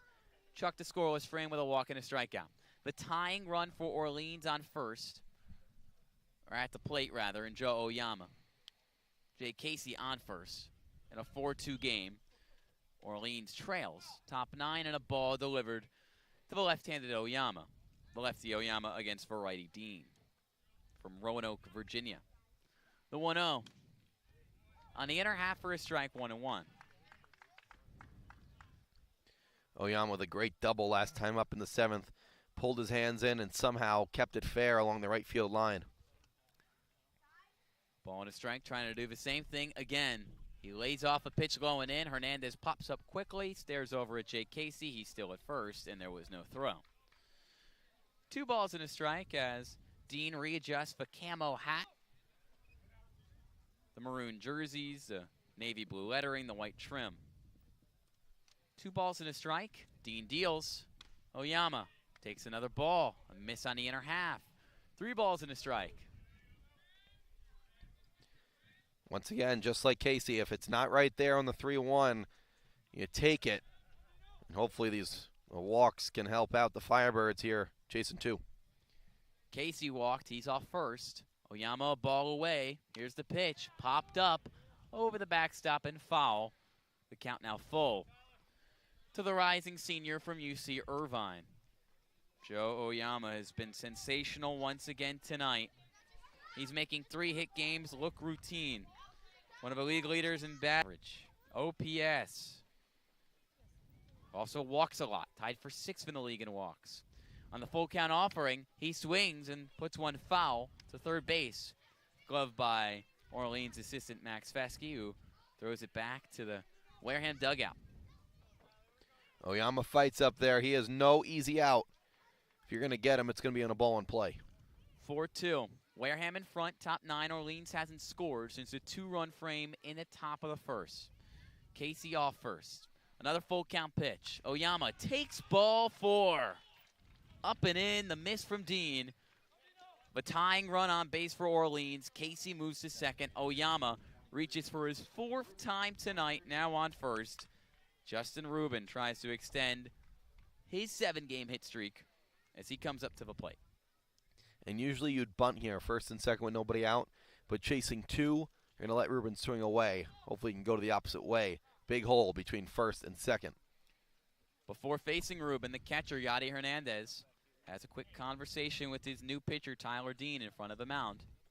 And another thing is Oyama is now the tying run on base. That's the perfect guy you want on base. A lot of speed in Oyama. He can take extra bases, and he can try things that others can't. Oyama with some of the best speed in the Cape League. Runners on first and second, nobody away. Justin Rubin, the righty, to face for righty Dean. Here's the pitch. It misses upstairs over the head of Dean and out of a glove of Hernandez. The runners move up. Casey to third, and the tying run, Oyama to second. A ball to Justin Rubin, who lost his helmet as he ducked, avoiding that pitch from Dean. And you're thinking strategically for Rubin, who's now a single away from tying this. You're not swinging. Dean has lost the zone completely. Since coming into the game, Dean has thrown 8 pitches, 5 balls. Casey on third, Oyama on second. Both of them walked. Justin Rubin ahead 1-0. Dean deals, swung on, and fouled away. It dribbles down the first base. Ball and a strike. What Rubin's looking to do here, the infield is still back for the Gatemen. So a ground ball to second, a ground ball to short does get the run in Casey. What he's looking to do is go to the right side, a ground ball to second, moves the runner over and in, or even a ball to the outfield. That would be big. Rubin with the wide batting stance, waves the wand over his right shoulder. Ball and a strike in the count. Dean fires away. This ball on the ground, 2-2. Backhanded throw to first. It's in time, but it's an RBI ground out for Justin Rubin. Jake Casey scores, and Orleans now only down 1. And the tying run moves over to third in Oyama. Not a hit for Justin Rubin, but he continues to come up big. That is huge. Like I was talking about, grounder to the right side, gets the runner over. And now Oyama's on third, 90 feet away, infield in for the Gatemen. The infield plays in on the grass. Now facing Fenwick Trimble, another righty. Here's the pitch. Chop foul. Pass the dugout towards the left side of the field for Wareham, 0-1. Oyama, who walked, now on third, moved over on the ground out from Rubin, which scored Casey. Orleans still down 4-3. Go ahead, run at the plate. Tying run 90 feet away, and Oyama who takes his lead. Dean shimmies on the mound, deals the 0-1. Trimble checks his swing, takes a ball, a miss low and away. 1-1. Trimble's got to get a ball in the air to the outfield. The outfielders are playing deep, all 3 of them. Get a ball in the air to the outfield, and Oyama will try it. A quiet 75-degree night. Wareham trying to snap a skid, up 4-3. The 1-1 pitch misses outside again on another good shake from Trimble, who gets ahead 2-1 with back-to-back misses from Dean, who's still thrown more balls than strikes. Replaced Jake Faraday on the mound after he walked Jake Casey, who came around the score. 2-1 pitch. Trimble chops it fair towards short. The throw home. Oyama the slide. He's safe! Orleans has tied the game at 4. An absolute bullet from J.C. Cologne at short. Oyama slid in head first, beat it out. And reaching safely at first base is Fenwick Trimble. Not what you want to do if you're Trimble, but got the job done. The chopper made Cologne wait for the ball to come down. He threw it home. Hernandez dropped the ball, and Oyama slid in safely. Clutch, situational hitting by the Firebirds. Matt Holback now trying to give his team its first lead since it was 2-0 in the first inning. He takes the ball. Another miss from Dean. It's another righty-on-righty battle. Fenwick Trimble reaches on the fielder's choice and takes his lead off first. It's tied at 4. 1-1. Orleans scored 2 runs in the first inning, held scoreless through the middle 6, and adds 2 runs here in the 9th. Jake Casey and Joe Oyama score after walking. 1 ball, 1 strike. Holback lays off. Another miss outside from Dean, 2-1. Holback tonight, a walk, a strikeout, a hit by pitch, and a single. He's done a little bit of everything and reached 3 times. Trimble off first. 2 balls and a strike, pitch on the way. Miss outside, and number 31 gets ahead 3-1. Do you send Trimble here? Try to get a runner in scoring position to take the lead. Well, if Holback walks, he would move over to second. 3 balls and a strike. Here's the pitch. Popped up. Behind the backstop, out of play. Towards the right side of the field, the count is full. Tied at 4. Joe Oyama and Jake Casey walked. Justin Rubin with an RBI ground out to score Casey. And a chopper from Fenwick Trimble, enough to score Joe Oyama. The 3-2. Runner goes. Chopped down the third base side, foul. Once again on the full count, we'll do it again. Tyler Dean trying to keep this thing tied at 4. One run charged against him, the other against Faraday. After Faraday walked Casey, call for the bullpen. And ever since, it's been walk, RBI, ground out, and a fielder's choice. 3 balls, 2 strikes, pitch on the way. Hallback takes ball 4. It's the 3rd walk of the inning for Orleans. And the go-ahead run moves in the scoring position as Fenwick Trimble makes his way to second, and Hallback reaches for the 4th time tonight with his 2nd walk. Firebirds have battled back in games so far this year. They tie it. Now can they take the lead? That's the question. Owen Carpellotti, who's delivered 2 hits tonight, the lefty to face the righty Dean. His first pitch is hit on a check swing towards second. Throw to short. Cologne throws to first, and they turn the double play with ease. A check swing led right into a ground ball to second to Dorian Gonzalez. He flipped to J.C. Cologne. Cologne threw to first to Hussey. 4-6-3. Inning ends. But Orleans ties the game at 4 with a 2 spot in the top of the 9th. Trying to send this game to extra innings. Orleans has to chuck up a 0 in the bottom of the frame. Will Lynch trots out on the mound in his Firebirds debut in a massive spot. See if he can keep it tied at 4 when we come back on the Birds Broadcast Network.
Bottom of the 9th on the Birds Broadcast Network. From Spillane Field, Orleans trying to pick up its 4th win in a row, which would be its longest win streak of the summer, but they can't win to extra innings. Will Lynch still on the mound for his 2nd inning of work in his Firebirds debut. The right-handed hurler from Samford faces 9-1-2 for Wareham. It starts with J.C. Cologne. Cologne, the Mizzou Tiger, turned the double play in the top of the frame, but ended Orleans' opportunity to take the lead. 4-6-3. He gets ahead 1-0. Lynch misses outside and now deals. Cologne fouls it away 1-1. No homers for Cologne if we're talking about a walk-off. Only 1 RBI on the year, 225 average. Wareham in desperate need of a big-time win against a solid team out of the East. The 1-1. Misses low and in, 2-1. Gatemen have dropped 10 of their last 12, including 5 in a row. The Firebirds sit at 3rd in the East and an even 13-13. 7-7 at home, 6-6 on the road. 2 balls and a strike. Cologne takes ball 3, low and away. Another miss from Lynch, who's about even in terms of throwing balls and strikes. Now in his 2nd inning of work. Base is clear, nobody out. Cologne leads off. The 3-1 offering. Misses for ball 4. A 5-pitch leadoff walk for J.C. Cologne. The game-winning run on first for Wareham, and a tied game at 4 in the bottom of the 9th.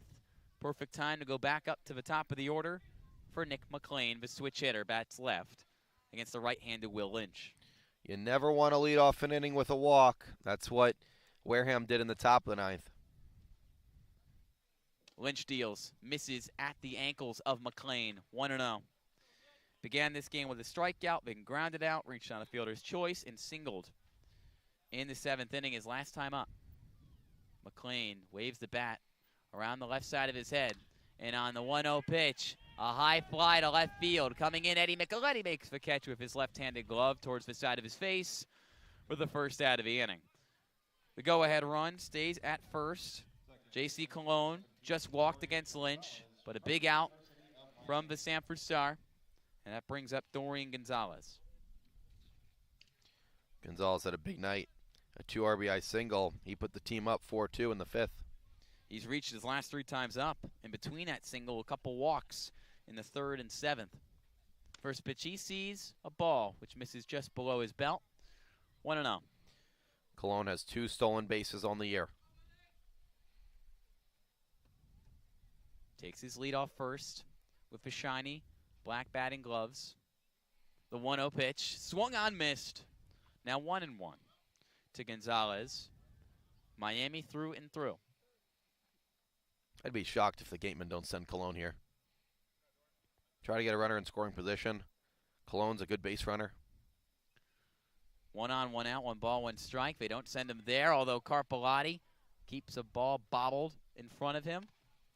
Ball 2, that pitch missed low and in at the feet of McLean. He gets ahead 2-1.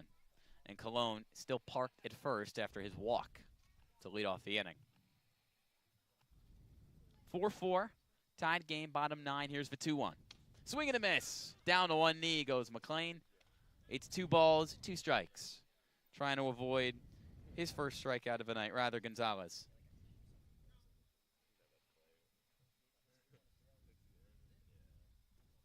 Cologne off first. The 2-2. In the dirt and 4-3. It ricochets off of Carpellotti and dribbles back to Lynch at the mound, and as a result, Cologne moves to second. And now a full count for Dorian Gonzalez. Don't need to steal a base. The ball's just low. Carpellotti blocks it, but just had too much power, and it went right back near the mound. A single away, Wareham is. Full count to Gonzalez. The go-ahead run, Cologne on second. After that low pitch from Will Lynch in his Firebirds debut in a big spot. The payoff. Upstairs, did he go? No. John Budka says on a check swing that Dorian Gonzalez didn't go. Looks like he went around, but not according to Budka. And that's a walk on the full count with 1 out. It's the second walk of the inning. And it would have been a big out. But instead, now it's runners on first and second. With Cologne at second, he walked, and now Gonzalez on first. So the baton pass to Grant Sherrod. Doesn't hurt the Firebirds. The base was open anyway, so you move on, you flush it. Lynch misses outside to the righty Sherrod. 1-0. 4 more balls than strikes for Lynch in 34 pitches in 1 1/3 innings of work. His first appearance of his summer. 2 on, 1 out, 4-4, bottom 9. Lynch deals. Misses outside again to the righty. It's 2-0. And now Owen Carpellotti, the catcher, needs to have a word with one of the newest additions of his Firebirds roster. He's going to tell him to calm down. Not an easy place to debut, not an easy situation to debut in. He pitched the 8th when they were down to the Firebirds, where he gets the game tied. The offense does. He's got to come in and keep this a tied game, but it's not easy. And J.C. Cologne has a lot of speed. Any ball that reaches the outfield grass, he's going to come home. Cologne on second, Gonzalez on first. Both of them walked, both against Will Lynch. And ahead 2-0 in the count after a couple of misses outside is Grant Sherrod, who singled in the 4th inning. 2-0, misses up and away. Now 3-0, and Will Lynch is a ball away from loading the bases with 1 out. And a tied game at 4 apiece in the bottom of the 9th. Orleans fought back with 2 runs in the top of the inning to tie the game, but Wareham has got to be feeling good. In the driver's seat is Sherrod. Here's the pitch. He checks his swing. Did he go? No. According to the first base umpire, Mike Rabideau. Bases juiced for Wareham. 3 walks issued by Will Lynch. Kelly Nicholson makes some words towards the bullpen in right field, but doesn't come out of a mound, doesn't come out of a dugout. You can't walk guys like this, and Lynch has walked all 3. It's not a recipe to win, but he still has a way to get out of it. Corners are in. They'll throw home, but the middle infielders are back playing for double play.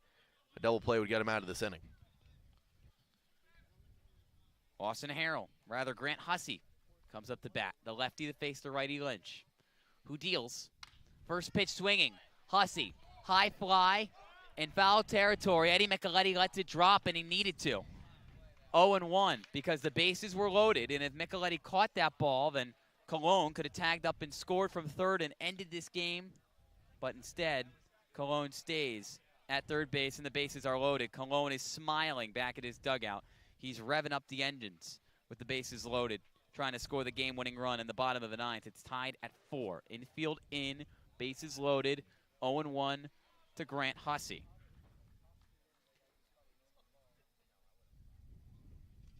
Lynch breathes heavily, pulls up the glove, kicks, deals the 0-1.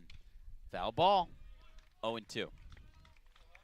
Any ball on the ground, the corners are coming home. Really smart play by Micheletti along the line to let that drop foul. Lynch is now up 0-2, but can you really waste a pitch here? Any ball in the dirt has a chance for J.C. Cologne to take off and come home. Hussey is doubled tonight, also struck out and grounded out twice. The 0-2 pitch. Swing and a miss. What a big strikeout for Will Lynch for the second out of the inning. The base is still loaded as Hussey strikes out for his second time in a row. And it stays 4-4 in the bottom of the 9th. Seems like Wareham's going for a bat off the bench, maybe. Yeah. So Wareham goes for a pinch hitter. It's Bobby Boser from South Florida. Boser is as patient as it gets. He's only batting 188 on the summer, but he leads the league with 23 walks. But also as a strikeout candidate, 25 strikeouts. Top 10 in the league in both strikeouts and walks. Bases loaded after 3 walks handed out by Lynch. 2 outs, 4-4, bottom 9, righty on righty. First pitch, in for a strike from Lynch, 0-1. Infield goes back. Now with forces at any base, they don't need to cut the run off. Cologne on third, Gonzalez on second, Sherrod on first. All of them walked against Lynch. Tied at 4 in the bottom of the 9th. It's dead silent from Spillane. The 0-1. Misses up and in, nearly gets the head of a pinch hitter, Boser. It's 1-1. Look at that, Boser. He asked the umpire, he said, that clip my helmet. Trying to get an easy one to maybe win this game. Umpire shook his head. He said, no way. That's what David Martinez says behind the dish. Imagine if that's how the game would have ended. Bases loaded, 2 out, 1 ball, 1 strike. Lynch fires away. Low and away in the dirt, blocked up by Carpellotti. What a scoop from the Georgetown catcher for ball 2. Lynch falls behind. Keep that play in mind if the Firebirds get out of this. Huge play by Carp. Cologne claps his hands at third. He is the game-winning run with the bases loaded. And 2 out. 2 balls and a strike. Lynch winds and fires away. Swung on. Line drive, left field. It's down. Ball game. Wareham wins. Bobby Boser off the bench. Wareham, its first win in 6 tries. And Boser mobbed in the infield. Gatemen win 5-4. J.C. Cologne scores the game-winning run.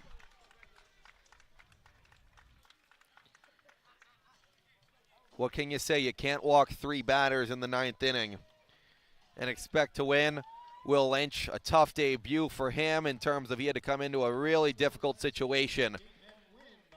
But putting guys on with free passes never helps. But all you can say about this team, this Firebirds team, is they fight back. And they did so in the 9th inning. Orleans scored the first 2 runs of this game in the top of the first. Wareham tied it in the bottom of the second with a 2 spot and then took the 4-2 lead in the bottom of the 5th.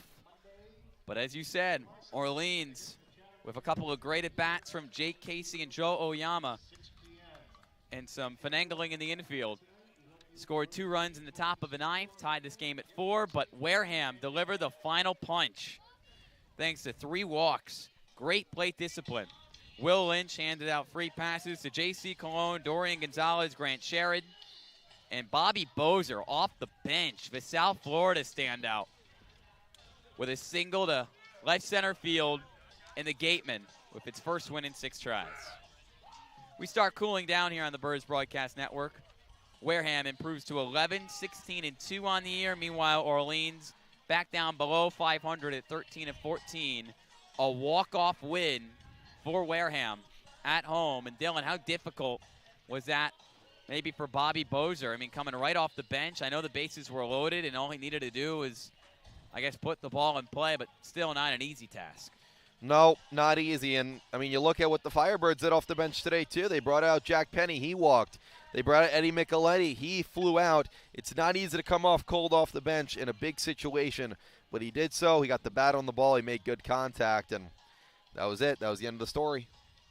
And what do you think of Will Lynch in his debut? Obviously so difficult. He hasn't played summer ball yet this summer. His season ended over a month ago at Samford. And where do you think he'll look to improve moving forward after struggling a little bit with control tonight? Well, and we've seen from a lot of the debuts for the Firebirds pitching staff and hitters, it's not easy in their first game. They got to get some experience. They got to get some, pitches under their belt, etc. You can't blame Lynch. I think this game has to go on. The pitching was really good tonight.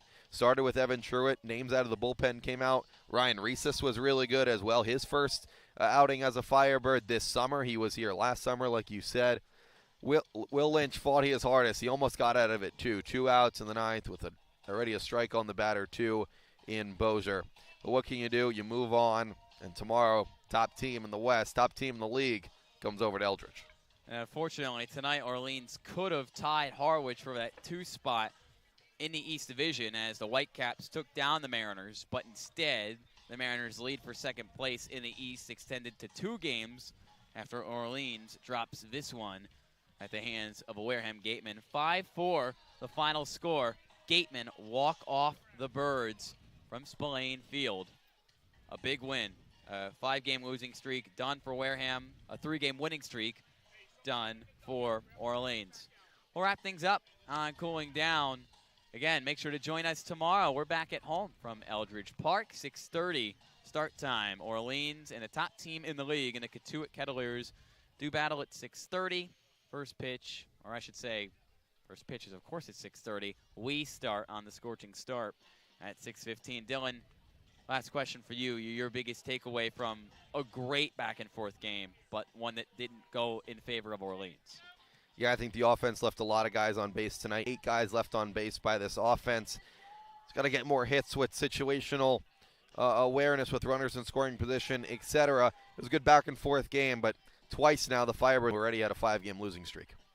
That's true. Lost to Falmouth a couple weeks ago. Commodores got their season back on track. So hopefully Wareham hopes this win could do that them tonight. Going to close up shop by thanking our official Cooling Down sponsor, that being Mazzio Construction. Mazzio Construction LLC worked hard to build a resume for itself. Let them put their knowledge, experience, and passion together to work for you. Their team is committed to exceed your expectations. New home, addition to existing home, renovation. They handle it all. They work close with their clients to make sure that all your needs are met. They're on time, honest with the schedule, and passionate about what they do. Give them a call. Let them introduce you to their work. Let's see how they can help you. Mazzio Construction LLC, the official post-game sponsor of Cooling Down on the Birds Broadcast Network. Wareham walks off Orleans from Spillane Field. 5-4 the final score in 9 innings. Orleans drops to 13-14. Gatemen improved to 11-16-2. They are at Bourne for their next game. Thanks so much for joining us. For Dylan Pescatore, Sammy Miller, our producer Will Undrigan, Ian Nicholas saying, so long, have a great Saturday night. Not a great result, but a great back-and-forth battle as Wareham walks off Orleans 5-4.